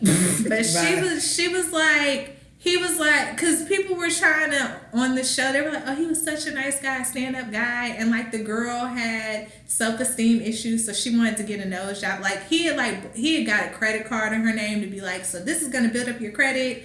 They were like, he was a nice guy. He paid for her nose job, paid for her nose job with her credit card. And was like, you owe me $3,000. You know the weirdest episode? Well, it was the episode with two white men, and I was like, Christy, who gonna kill who? And she's like, you never know with white men. That's exactly what she told me, because I really was... Listen, one thing about me, I get frustrated. This week's episode, though, with the black people... That lady was getting abused. Like, no, by the end of the episode, I was like, I'm glad she out of jail, because I was going to be her pin. No, I'm going to tell you. So we watching the episode, Christy was like... So you want to write her? I'm like, no, I don't want to write the killer. She's like, no, it's not her fault. Chrissy, please leave me alone. I was like, she is getting bullied. Like, no, this is Chrissy, at the end of the episode, she's like, I'm so happy she's free now. I'm like, wait, what? Because that lady was like, your own daughter died, so she wouldn't have to be around you. She hit the lady upside the head with a hammer. Like, no, I'm not laughing because I think it's funny. It was just ridiculous. The whole show is just ridiculous. Anyways, if you guys are into like stuff like, if you're into the ID channel, and if those who know what the ID channel is, Fear Thy Roommate is what me and Christy do on Thursday nights. Yes, I think it comes on, does it come on 9 o'clock our time and 10 o'clock Eastern time, or 8 o'clock Central time and 9 o'clock? No, I think we're 9. I think it comes on 9 o'clock. Because I almost be ready to miss it every week. So yeah, and I forgot there's a big gap between Grownish and the show. Yeah, it's 9. Fear Thy Roommate. We be watching it. Another show we have been watching that is on Netflix. This is on Netflix, and it is Buried by the Bernards. Yeah, so I told Chrissy to watch, but I had watched the previews anyway, and I watched maybe she's on episode 2. I'm on episode like 6. No, time out. This shit is, it might be 3. That show is funny. I'm sorry. And plus that Tennessee act, because the grandma and her brother and the uncle really be having me here dying, and then the fact that y'all let them like take y'all funerals is extra funny. But I really enjoy seeing like a black family in business with each other. I like seeing black people doing it big anyway, but I really love to see that they're in business, and that's something. Look, being a funeral director, that's never gonna go out of style. You know what I'm saying? You always gonna be employed. My auntie worked for the funeral home for about 20 years. The only reason she got out, she was just kind of tired of working, because she had kind of got cold a little bit, if that makes sense. Yeah, I can imagine. Yeah, and I used to visit my auntie. I was back in Florida. I used to visit my auntie at her job, and it was just something always eerie to me about like going in a place where caskets were at, and there was like a body. Up the dead bodies. Yeah, and she'd just be in her office like, what up? It's just like, oh my, you want to go? And where she did it at was a small city, so we used to go to the mall and get something to eat, but she just did it so casually, like, oh yeah, come on, let's go to lunch. It's just like, it's not people here. It's the cadaver here. It's dead people. And she had just got so, I don't want to say cold, but when you deal with death in that type of like space, with doctors and stuff, like it just don't phase you no more. Yeah, it was just like, oh, okay, somebody died today. Yeah, it's just like, no, somebody died today. Somebody's family feel bad today, and she just was. And I mean, at one point we did kind of laugh at the way some funerals went, but neither here nor there. Did she ever have one like that one chick that stood at the front was singing Monday, a friend of mine? No, my auntie actually, no. My auntie had the best funerals though. Like, I ain't gonna lie to you. It'd be like, and when I know his wife is here. this is dead ass a funeral. I know his wife is here. But Greg used to give me the best dick. And then you see, and then it'd be like a whole funeral. And it's like a camera, but you see my auntie like, wrap it up. Wrap it up. Don't make me. My auntie don't play either. And so then one time this one lady was trying to fight the whole family, and then my auntie was standing there because my auntie said I was just waiting for her to hit me. Because like she went and bopped everybody on the first row. She's like, it's a funeral. It's like bop bop. It's like but why you? It's a funeral. No, she bopped everybody on the literal first row. So she bopped the grandparents, the mama, the daddy, the kids, the wife. She bopped the fucking everybody. And then my auntie was at the end of the room. My auntie just waited because she was like, I was about to be her. And she really was like, no, she bopped them people. Like, she really was like, I can't believe Michael dead. And then it was like, my auntie was like, the fuck is this? No, the funerals my auntie had me die. Because at the end of the day, like, this is not all funerals. Like, it be a lot of mess going on. Yeah. And everybody family don't know how to, like, keep it down to the house. Mm-hmm. So my auntie really was just sitting there just like, are y'all serious right now? I know his wife is here. The dick he gave me. Dick to bomb. In death. I'ma always remember it. Auntie, and then you'll just see my auntie like, because my auntie never not, my auntie don't have no poker face, so it's always like, you got it. But my auntie at the funeral home was the funniest shit, because it's sad, but some of them stories be funny as hell. One of the saddest stories was, for real, it was like some brothers that, one of them might have been on probation. Something happened. Either way, they both got arrested. The one who knew he was finna go to jail for a long time told his little brother to take the cocaine. And it was like cocaine, like literally he hit the cocaine on like his ass or something. His brother got it out, because you know they was in handcuffs. His brothers got it out, took it, overdosed, died. And that was like one of the things I was just like, damn, that sucks. But and that's what I'm saying. Like, people, when you be working in funeral homes, you just deal with so many different types of death. It's not just, old people just died. It's different things. But when they're funny, Monty cackles. Yeah. Well, the show is funny. They're in Tennessee. They're in Tennessee. Memphis. Yeah. Ryan, who the mother tells a story that she thought she was having a girl this whole time, and she was gonna name the baby Tatum O'Neal. Turns out she had a boy, and the nurse is like, so what you gonna name him? She was like, I don't know. And the nurse is like, well, I'm just putting no name on the birth certificate. She was like, you can't just put no name on my baby birth certificate. So she was like, so I just started thinking like, well, what else can I name the boy? And she was like, well, Tatum O'Neal's daddy name is Ryan. So that's how I named you Ryan. And it was just like, okay. That fucking show is funny because they just so black. Girl, we get to that episode when they shooting the commercial. No, I'm at the episode where the uncle buys the hearse for no reason. And it was just like, so what you gonna do with this? And it was like, that's George Washington hearse. Why you got that hearse? When they do the commercial, the episode when the Uncle Kevin is the niece taken to a cosmetology class, because she like, you doing this makeup terribly, because he put foundation and white powder on the bodies, on the faces. And they're like, you should never put white powder on the faces. So she take him to a cosmetology class. Like, it's lighthearted fun. It's not like drama like that. It's a good time. So I would definitely suggest you check out. Please do. Buried by the Bernards. Now on to some drama. And watch also, it's a Bush documentary on, I can't think of the name. HBO Max? It's on HBO Max though. But watch that. The Bush documentary is good. Yeah. Okay. So on to the Real Housewives of Atlanta.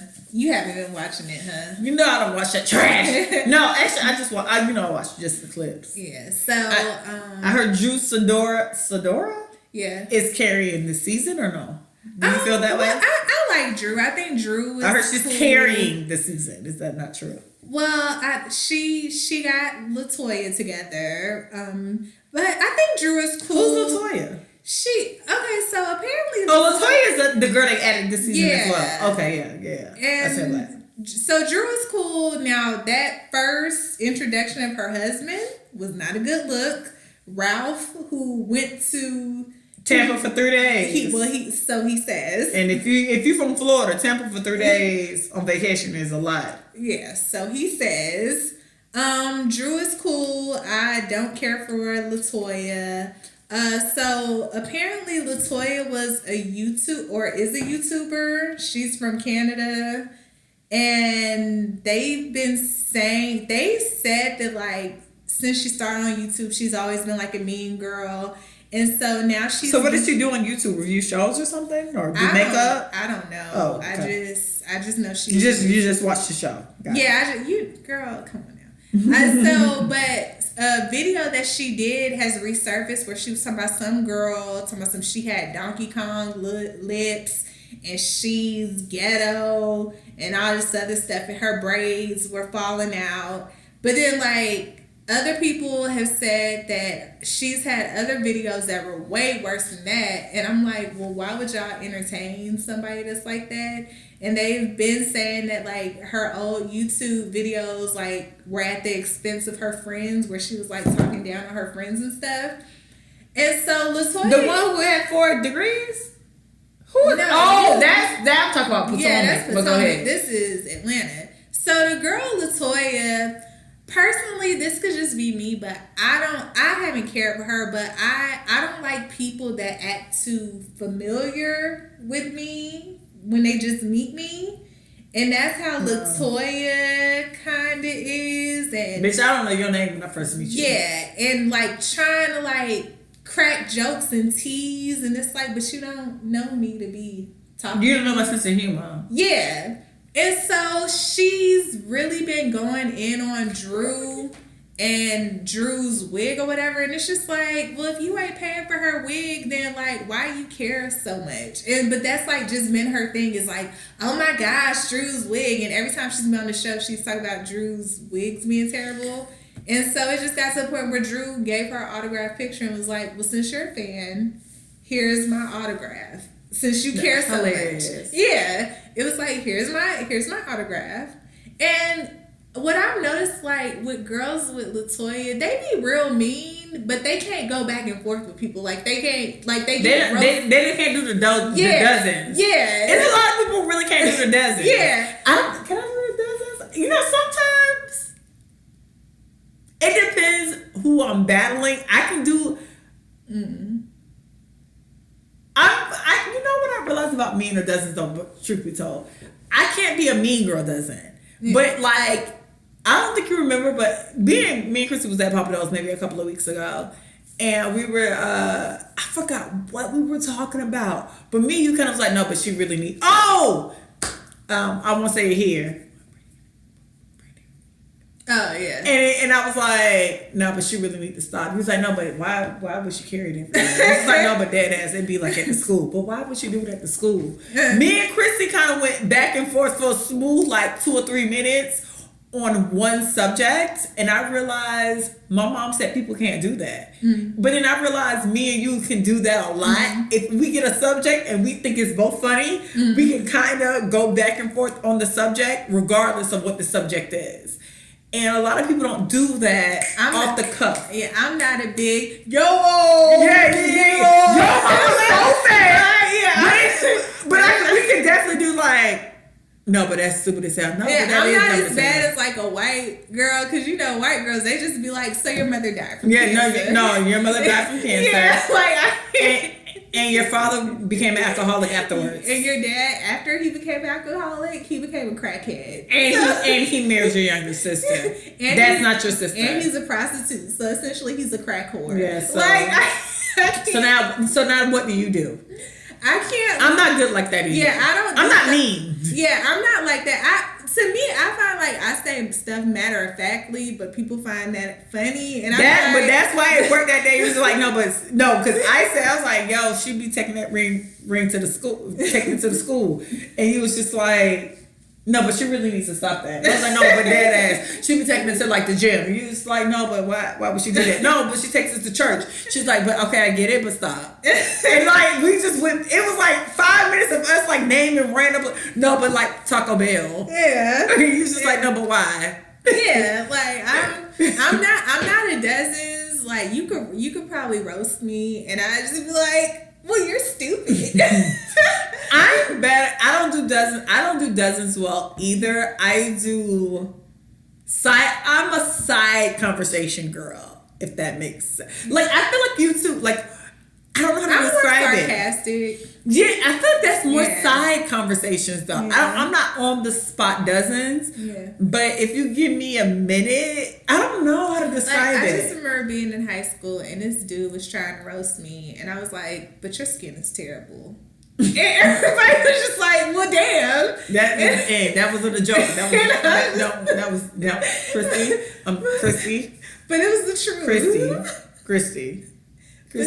But it was the truth. Christy, that's not how you rose. But it was the truth. Your skin's so bumpy. That's not how you rose. I can't do all that. Your skin is terrible. Your skin's so bumpy, it look like the heels. Something, Christy. Your skin's so bumpy, it like little black spots like almonds. Your skin is disgusting. It's pussing out. Like it's oozing. that's disgusting.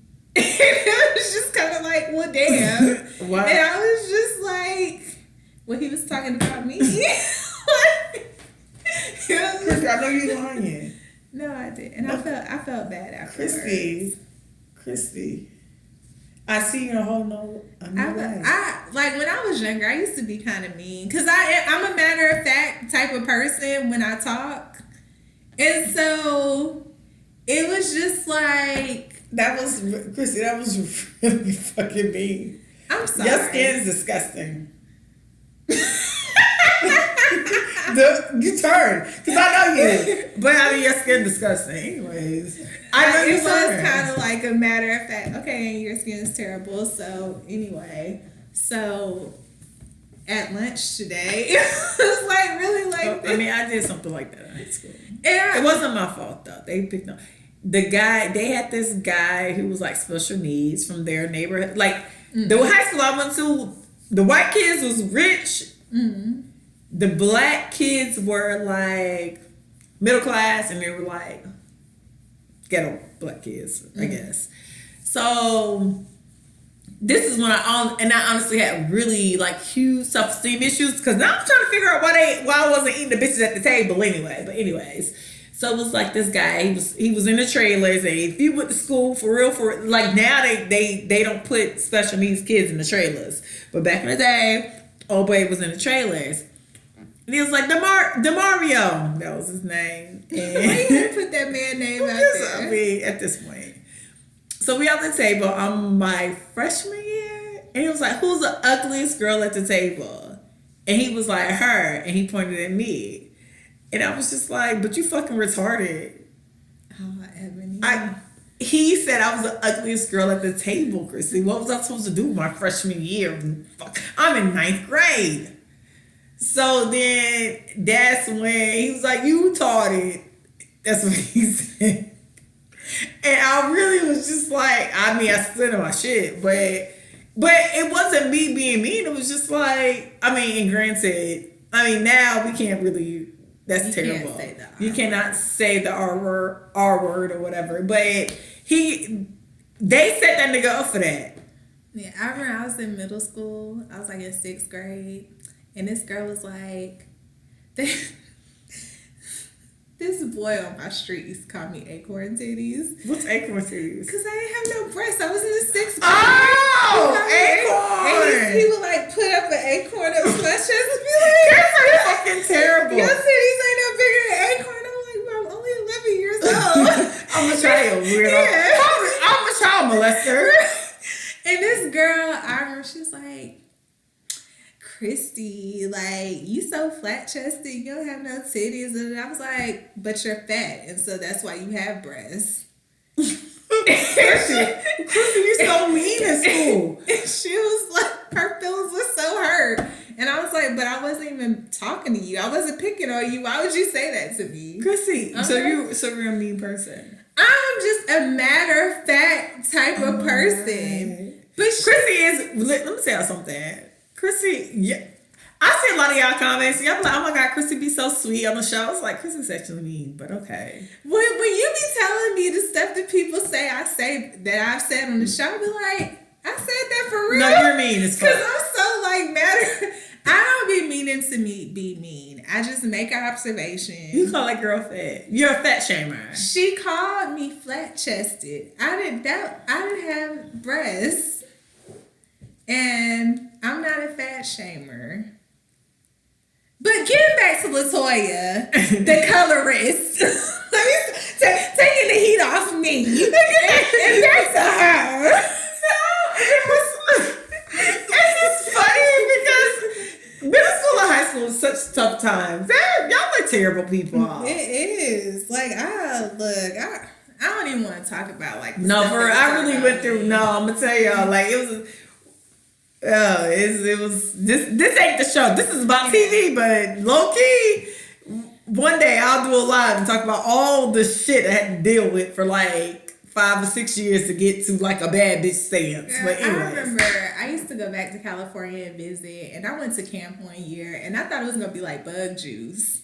I was like, yeah, no, it's a lot of bug juice. I was like, it's gonna be like bug juice. Mind you, I used to go to California. But I don't talk about bug juice. I don't do it. I used to go to California for the summers because that's where I'm originally from. I'll go visit my She's dad and my from the family Bay. and stuff. Yeah.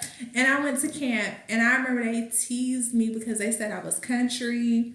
And they would be like, oh, you slow, you country. And I'm like, but I've only been in Georgia for a couple of years. But I don't want to. Okay. I'm still We're here. And there was this girl that I thought me and her were cool. And out of nowhere, she's like started making fun of me and calling me slow and saying like, oh, you country, you slow, da da da.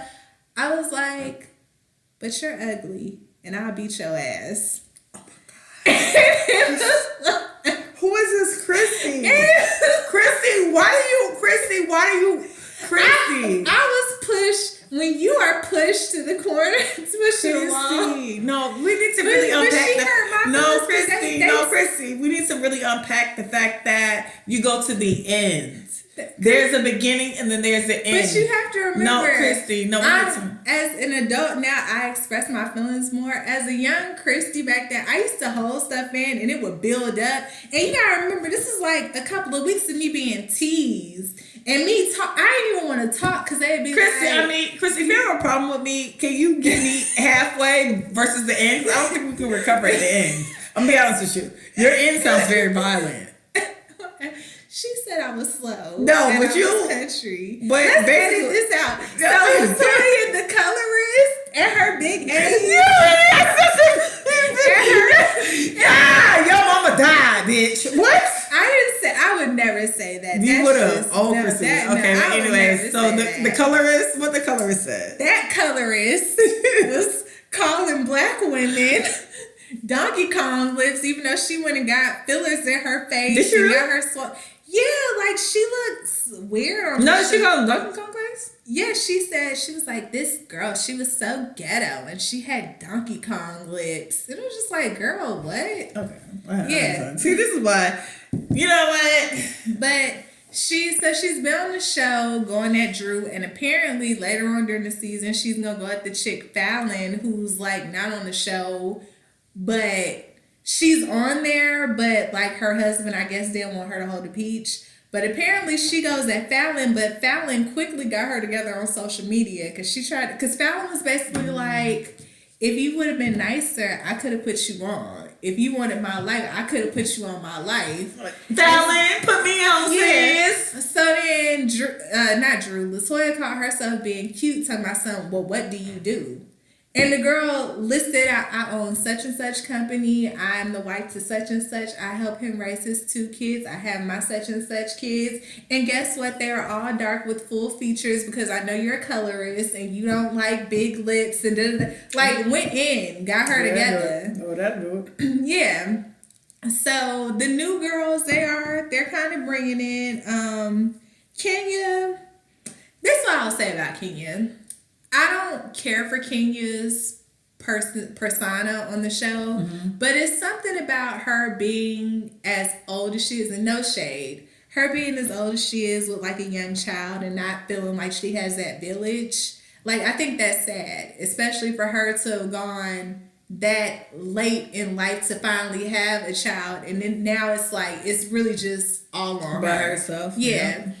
But then it's just also just kind of like, because let Kenya and her fans tell it, she could have had anybody when she was younger. So then it's just the thing about what makes me sad about Kenya is Kenya really was in this industry. Kenya being on Real Housewives of Atlanta to me was second tier up until she got on the show, if that makes sense.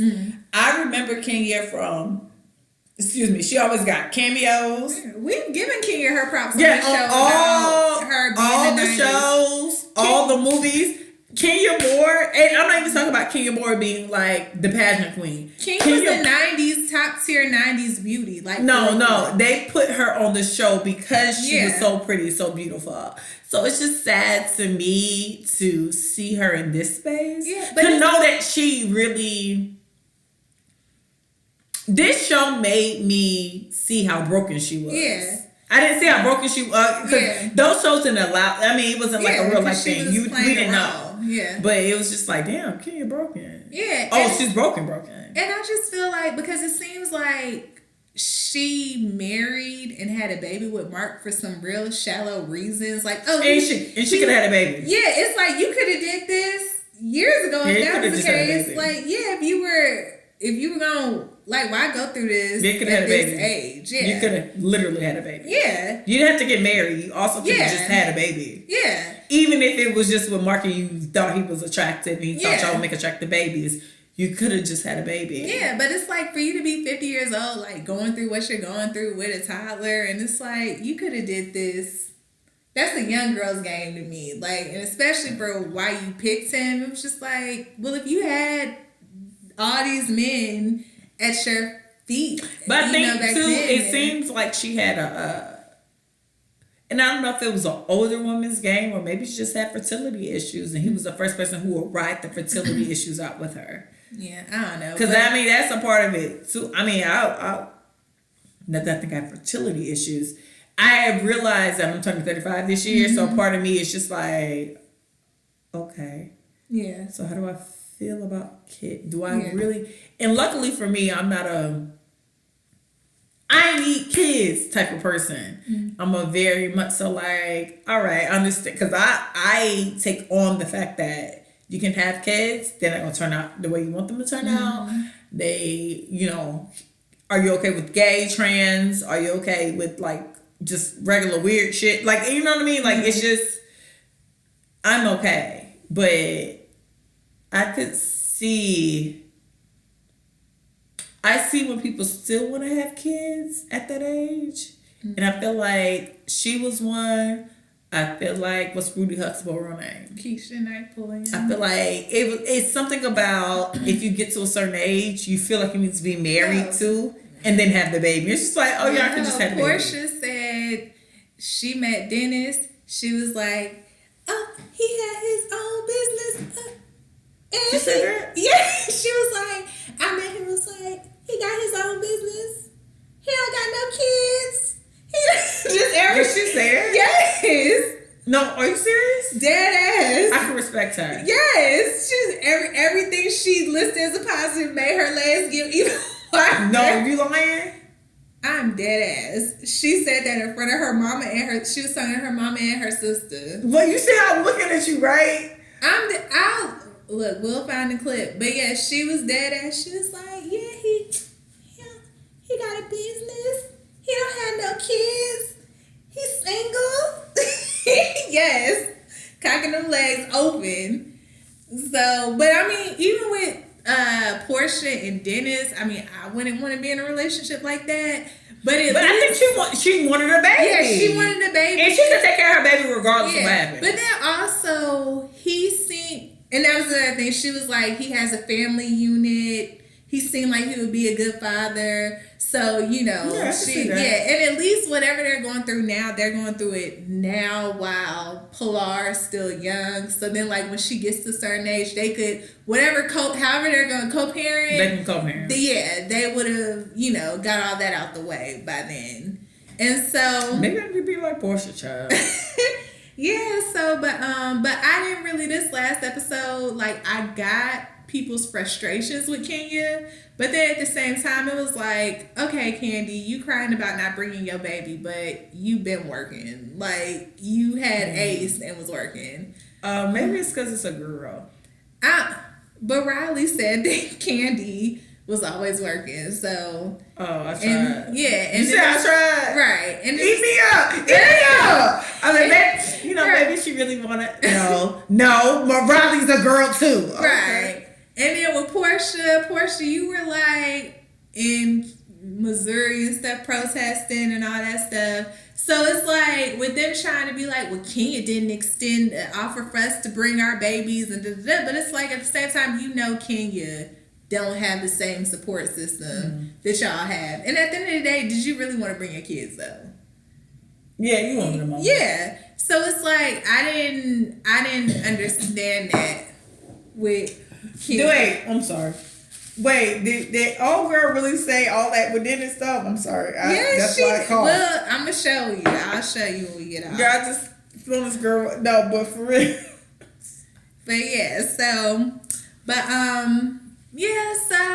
the Real Housewives, they still going. The next episode is supposed to be the episode when, well, we're assuming that Portia and somebody else slept with the stripper. Personally, I don't care if Portia was sleeping with the stripper, and for Kenya to be trying to put people on blast, it was like, okay, girl, especially when she was at the engagement party dinner showing nude photos of her.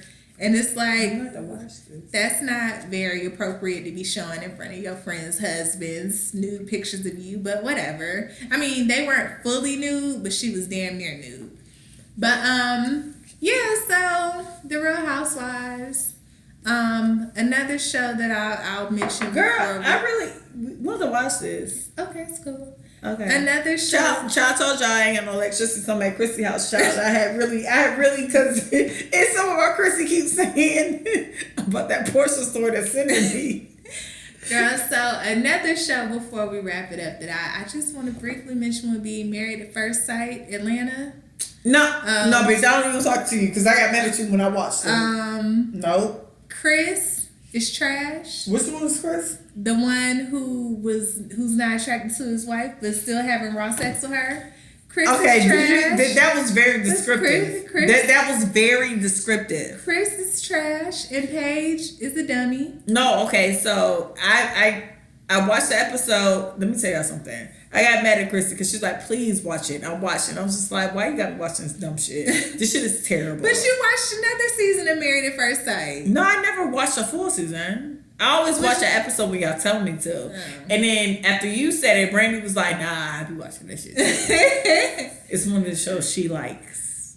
See, we need to have our catch up time. We need to. But so the episode I ended on, which I thought she was wrong for telling his family. That was weird. That was weird. It's like, that was weird, right? Yeah, it's like, where are your people? First off, why are you talking to people about your sex life like this in the first place? Not even people. Why wouldn't you talk to your friends? Yeah. Like, I would come to you and be like, listen, that nigga ain't trying to fuck. But see, the thing is that, like I said, with Paige, I think on the last But so the episode I seen, the last episode, because I don't know, what day it come on?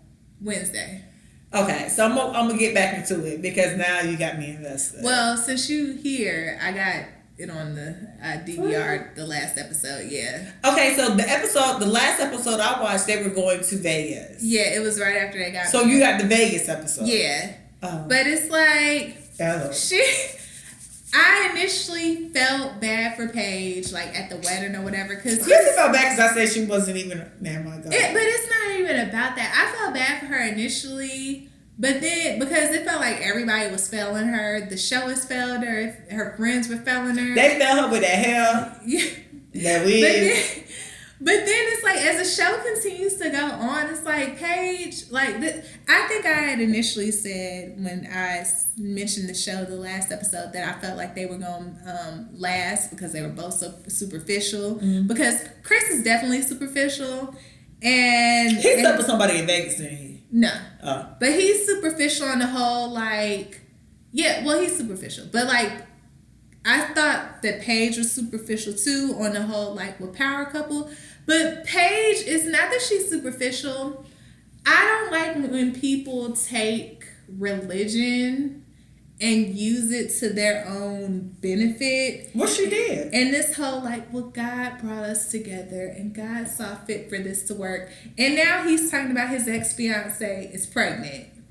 And she's like, well, I'm going to stick this through because God wouldn't put anything on me that I couldn't bear. And it's just like, you don't know him, girl. Leave. Like, why are you putting yourself through this? She pregnant for real. The ex-fiance, he's saying, is pregnant. And this was the one you said that he came on the show and had an ex. Yeah. And he didn't even want to tell her that the girl was pregnant. The producers had to be like, no, you need to go tell her. And now he's mad at everybody else because the other couple that I told you I thought reminded me of a couple on Snap, Virginia and Eric, where she's like the young party girl and he's like the more conservative military guy. Mm-hmm. They came to the dinner late, they were lit. And so everybody else has gotten this news that Chris got this girl pregnant. So Virginia is like, is the baby yours? And so then he's getting offended by her asking him these questions. And it's like, but that's kind of a good question to ask. Is the baby yours? And he's she's 6 months pregnant. 6 weeks pregnant. She's 6 weeks. Oh. And he's like, oh, well, the last time I slept with her was about 6 weeks ago. Her daddy died and I comforted her. Come on, Dick. Come on, Dick. I do like the comfort of a dick. Yeah, and Paige is sitting there. Well, God wouldn't put more on me than I can bear. And she was like, well, it happened before me. Yeah, she's like, so what does this mean for us? And he's like, well, you're my wife and you come before. Because first off, he kept saying the whole time, like, I just received some disturbing news. I just received some bad news. And finally they were like, what is it? My ex-fiance is saying she's pregnant. And so, yeah. So what? You know what? See, this is why I shouldn't watch the show. And so he's telling the girl Paige, he's like, well, you're my wife, so you come first. And she's sitting there eating that shit up. Because she's like, well, I dated this guy before, and he had a child, and I was helping him take care of the child, but, this sounds stupid. It just wasn't going to work out because he kept putting her before me, and I just never felt like my needs were being met. And it was just like, Paige, at this point, whatever you get, sis, you deserve. Because you were just, yeah. So Chrissy told me to watch this show, and I text Chrissy. Chrissy probably will. Then the following week, Chrissy didn't ask me about that show because I texted. I was like, "This is so stupid." Every commercial break of that show, I was mad. Nah, Chris is trash and Paige is dumb. I want Paige to get some self-esteem. Because my thing, it's not that Chris doesn't find Paige attractive. That's his prerogative. But it was just the way that he was going about it on the first episode that was just really like trash. I didn't like the way he handled her. And I don't like the fact that she told his parents. Yeah. Like, I don't give a... honestly, I don't care what's going on. I'm not going to be like... Well, he said this and then we had sex. That's just never my discussion. But then, like, at the wedding... I didn't watch that part. I saw people talking about his daddy because his daddy was a creep. But with the mama, at the wedding, I was like, no, his mama trash too. Because I'm like, you don't marry a man like that and raise a son like this and something not be wrong with you. And when Paige was talking to that lady and was like, he said he wasn't attracted to me, but we had we had sex. And she was like, well, maybe he was drunk.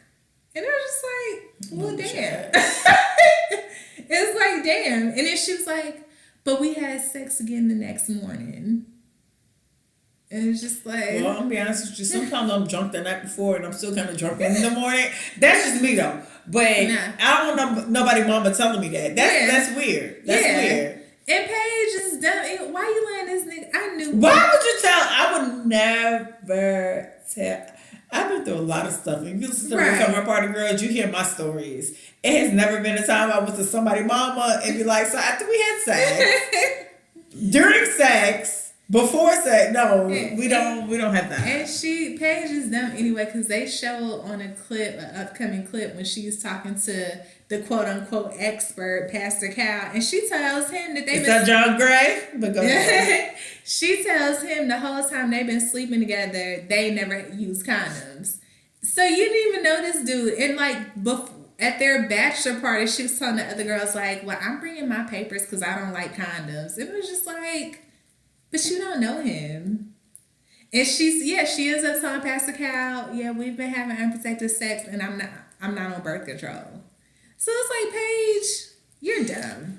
Paige is dumb. But I was just saying. Paige is very confident in her sex game. That's her one thing. That's her thing. Because I feel like after that's watching the win. this, like I think it's really. I'm not gonna say it's weird. Y'all listen to Jasmine Sullivan's album. She was like, I feel like that's.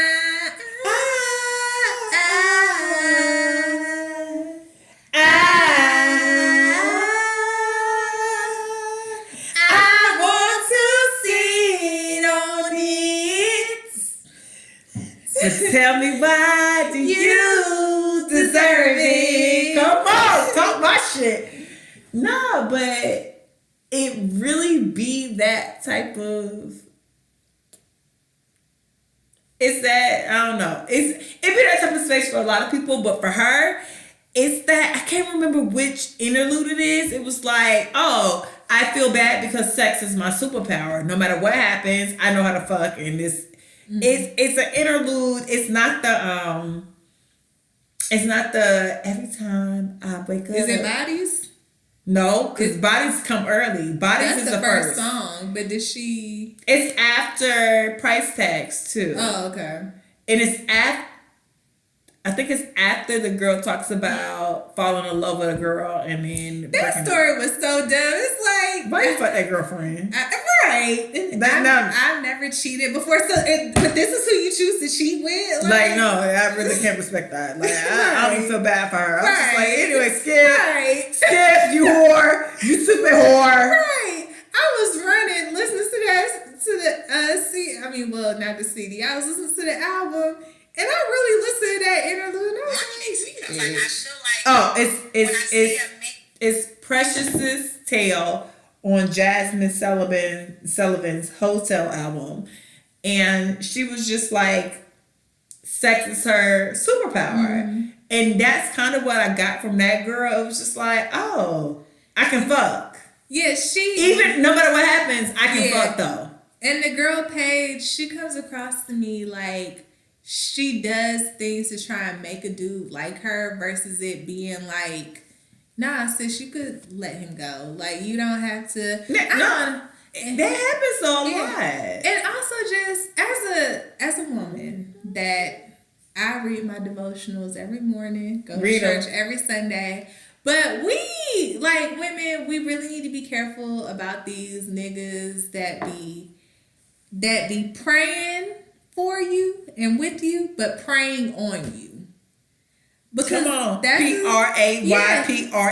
Yes, because that's what they do. Like they be knowing the scripture. You just be thinking like, oh, you know the scripture. You go to church, but girl, Lucifer knew the Bible, and I'm not trying to male bash, but you can't just be out here telling God, send me a man. You have to also have some discernment and wisdom about yourself. And, you know, like, you gotta be careful about that stuff. I know people don't listen to Steve Harvey, but I remember listening to him a while back and listening to a listener letter. And the lady was like, and I prayed for him and I thought he was this great man, da, da, da. And Steve was like, you need to make sure your prayers are going to God or Jesus, because the devil be listening on your prayers too. And so, like, women, especially like women in church, Christian women, I know it's like, oh, I want a godly man or whatever, but you also need to have discernment and wisdom. And there is nothing about Chris that comes across to me as being spiritual. Him with his, oh, I was a pastor, but I wasn't making money, and so I said I was going to be an entrepreneur. No. Him and his, the only thing he was talking about was that girl's big ass. Like, no, there's nothing spiritual about that man. And his dad is creepy too. So just be careful about And also, John Gray need to go to hell. That was random. Oh, okay. But, you know, I mean, hell, look at LaToya and John Gray. And Tom Kiss. No, I'm not going to talk about them because they just spent Valentine's Day together. Well, just be careful. I mean, that was stupid as fuck. And maybe it was for the kids. Okay. So, I won't talk bad about the people. But yeah, no, just like in all, you just have to have discernment and wisdom. And God ain't gonna put you in no mess. God ain't blessing you in mess.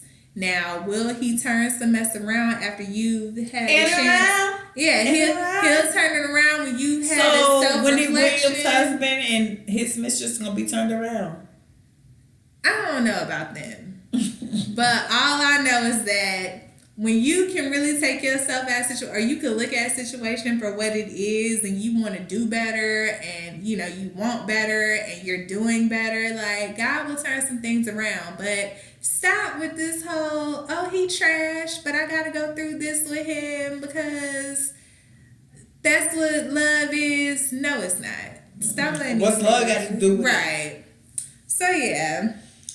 So that's your Real Housewives of Atlanta. Mm-hmm. Okay, so and Married at First Sight. And Married. Oh, and also I would also like to say Drew.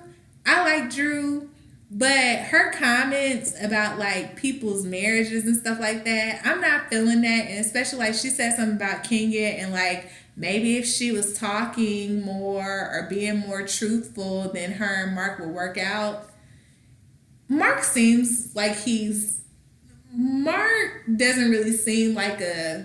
He's not into Kenya anyway. Yeah, so. Mark seems... It was no saving that. Yeah, it's nothing that Kenya could have did to save that. Yeah, you know, and that's okay too. Yeah, so I don't like some of those comments that Drew was made. Especially, it's not on Kenya. Yeah, especially when Ralph has already embarrassed you on your first episode.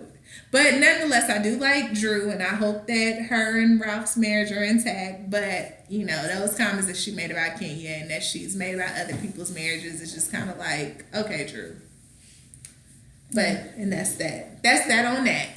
Okay. Well, we're going up to yonder. Going up yonder. We're going up to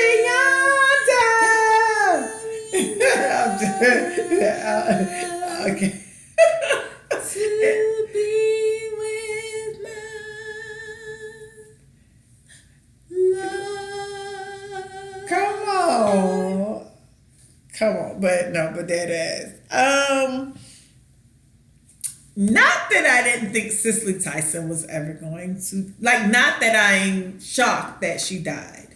Cicely Tyson had this aura and like kind of this legendary kind of like, after everything happened, it'd be like, Cicely Tyson's still alive. So I'm not gonna lie, Cicely Tyson passing away was just like, wait, Cicely Tyson died. And just imagine when your friend is like a walking obituary that like texts you the deaths of people. Let me say something. So I realized that I'm never gonna text you anybody who dies again, because apparently I'm always the first person. Me and Chrissy always like. Before I met Chrissy Christy's best friend said that the only people who know random facts and random like current events was me and her best friend, which was Christy. Now me and Christy are best friends. Well, not best friends, but we're friends. We're Houston besties. We're Houston besties. But so when something happens, I text Christy first. Apparently, Christy never knows. So now I'm like the Grim Reaper. So now I would never text Christy again. She's going to have to find out on the fucking internet. I won't have checks IG or something since like 8 o'clock in the morning. Ebony texted me at 10 p.m. like, such and such died. You didn't even give me a chance to get on social media to see it from myself. Christy really be mad. So now I thought that when Kobe died that I should not be the person. Now that Cicely died, she's like, why would you tell me that? Like, the internet was gonna tell you. How do you want to know? Do you want to know through me or the internet? But so now I will never tell You Christy. have to ease into those conversations. You have to be like, Hey girl! And then I'm Cicely like, Tyson died. hey, what's up? And then you be like, Cicely Tyson died. Not, I'm like cleaning and I go to my phone and it's like, Cicely Tyson died. Like, what? That's how we texted her too. Like, Cicely Tyson dead. Wait, what? So I will. So from here on out, anybody that dies, Chrissy's not gonna find out through me. Or you, like I said, you can. No, it's okay. You're not gonna find out through me. You know how I am. Because I would text you like, hey girl, did you go on social media? Did you hear about such and such? I found out before you. But when I was finding out stuff, I'd be like, did you? No, I found out before you every time. Who you told me about? I don't know, because I'm not the Grim Reaper. Like, I'm not the announcer. I'm not the Grim Reaper. I'm not the announcer of death. Shut up. So yeah. So shout out to Cicely Tyson. Honestly, she's lived a fabulous life. She did. She lived a long life. She was one of the people that I wasn't even like. I was kind of shocked, but it was honestly at 96. And if you know Cicely Tyson's life, she's lived multiple lives within that life, and she's done great things. Mm-hmm. So. Yeah, R.I.P. That's the type, and not even at 96. At any age, live every moment, every situation. Mm-hmm. Top tier. I feel that way. The same way I feel about I feel like Aaliyah and Left Eye lived like full kind of life. If that makes sense. They were young, but if you look at the history of Left Eye and Aaliyah. Man, it was just Aaliyah on that diary that said that when she died, she just wanted to be remembered for her artistry, and it's just like. And she really was until you weird niggas came around, but she really was like her artistry is really remembered. One in a Millions, remember. How Like Fires, remember. It's so much. That is very much so remembered because that was number one on Hot 100. Mm-hmm. So, just. Live every day and do the best you can because it's not even about being a celebrity either. It's about leaving a mark to anybody. And you just never know who you're leaving a mark on. Mm-hmm. And that's all I got for that. And shout out to Mary Wilson, the original Supreme. Mary Wilson, top tier. Apparently you were Laurel in the movie. But loves Jimmy. Oh, she was Laurel too. They said she was Laurel because Diana Ross was Dina. Flo. Oh, you just talking about? Oh, I thought she meant like who was she? What older dude was she? I had to look up Mary Wilson, but I felt like she was talking. She Temptation. Yeah, she used to mess with Otis. It was Otis. Mm-hmm.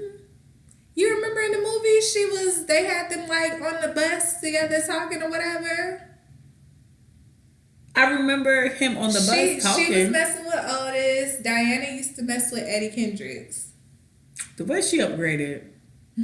And that's why Eddie didn't like Barry because he said that like he felt like Barry was like trying to do him dirty and stuff. Probably was the way that. Never mind. I don't be liking to talk about Diana Ross because I like Tracy Ellis Ross so much. But I'm gonna make you love me. But because I'm not gonna lie to you. Diana Ross's. Well, people said that her response was kind of dry. But then I also saw something where they were like, I love Mary Wilson because she never took her foot off Diana Ross. No, actually, when they start, okay, this is the thing. Okay, this is not about Tracee Ellis Ross. I'm absolutely in love with her. And that's why I want to talk about her mama. And I understand talking about people's mama, so I know when you don't like to talk about people's mama. But, so they put up all these clips. Because one thing about Mary Wilson, she never called Diana Ross. She never called her Diana. She never called her Miss Ross. She called her Diane. Mm-hmm. And even, like, it was Arsenio Hall was like, so do you still talk to Diana Ross? She was like, do I still talk to who? He was like, Diana Ross. She was like, Diane? Like, she was just like, nah, bitch, you got me fucked up. That's still Diane to me. Yeah. And so it was a bunch of episodes like that. Mm-hmm. And then it just kind of, Diana Ross apparently had a moment where she could have got the Supremes back together. What I mean the Supremes, I mean her and Mary and who the third girl that came up there. Yeah. They waited, but then apparently the money they tried to give her was like pennies. And she was just like, I didn't take it because I know the respect I would have got if I would have took that. And then apparently that whole like Supreme type of thing fell through.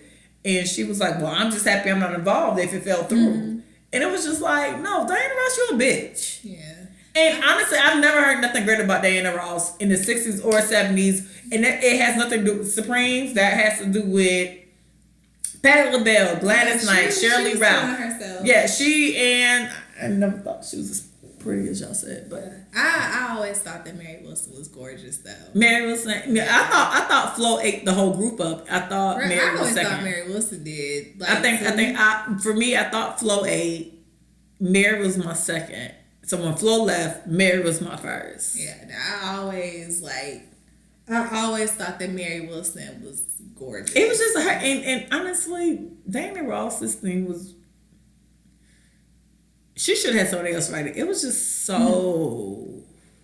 It really was. I mean, but look, and honestly, I'm not gonna knock her because she probably so far removed from the 60s. It is what it is. 40 years, but I know people want more. So maybe she could have gave her. I respect her for giving what she gave, but I just kind of think like, ooh, people want it.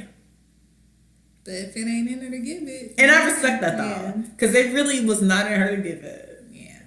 But R.I.P. to Mary Wilson. And y'all asked about like Motown history. Motown history is very messy. Yes, man, that would be another. Where are we at on this show? No, we're gonna have to go. That'll be another 3 hours of breaking that down. Maybe one day we'll do a side episode about like what all the tea we know about Motown, or all the tea we think we know about Motown. I guess, because it's a lot. It's Dream Girls times 10, and when I mean 10, I mean 1,000. Come live with me, okay, angel. I do like that song too. But y'all have been great.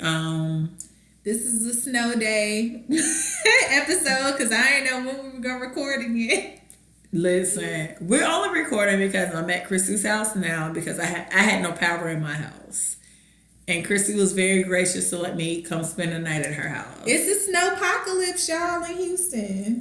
Girl, so apparently we having a girls' night that I didn't want. I'm just joking. I love Chrissy. So Chrissy, honestly, thank y'all. Because I'm about to get a hotel for real. For the night. But, you can follow, well, I'm not on social media anymore. You can follow Chrissy on, she's not going to accept y'all anyway. I will accept you. ILUV Christy. Are you accepting people for real? Yeah. Do people try to follow you? Yeah. Oh, really? Yeah. So you have random people now? Yeah. That's nice. Mm-hmm. Okay. Well, also, this is We The Viewers on Instagram, Facebook, actually Twitter. You can actually find me more so popular on Recovering Party Girls. Live your life. Be blessed. And that's that. Anything else, Christine?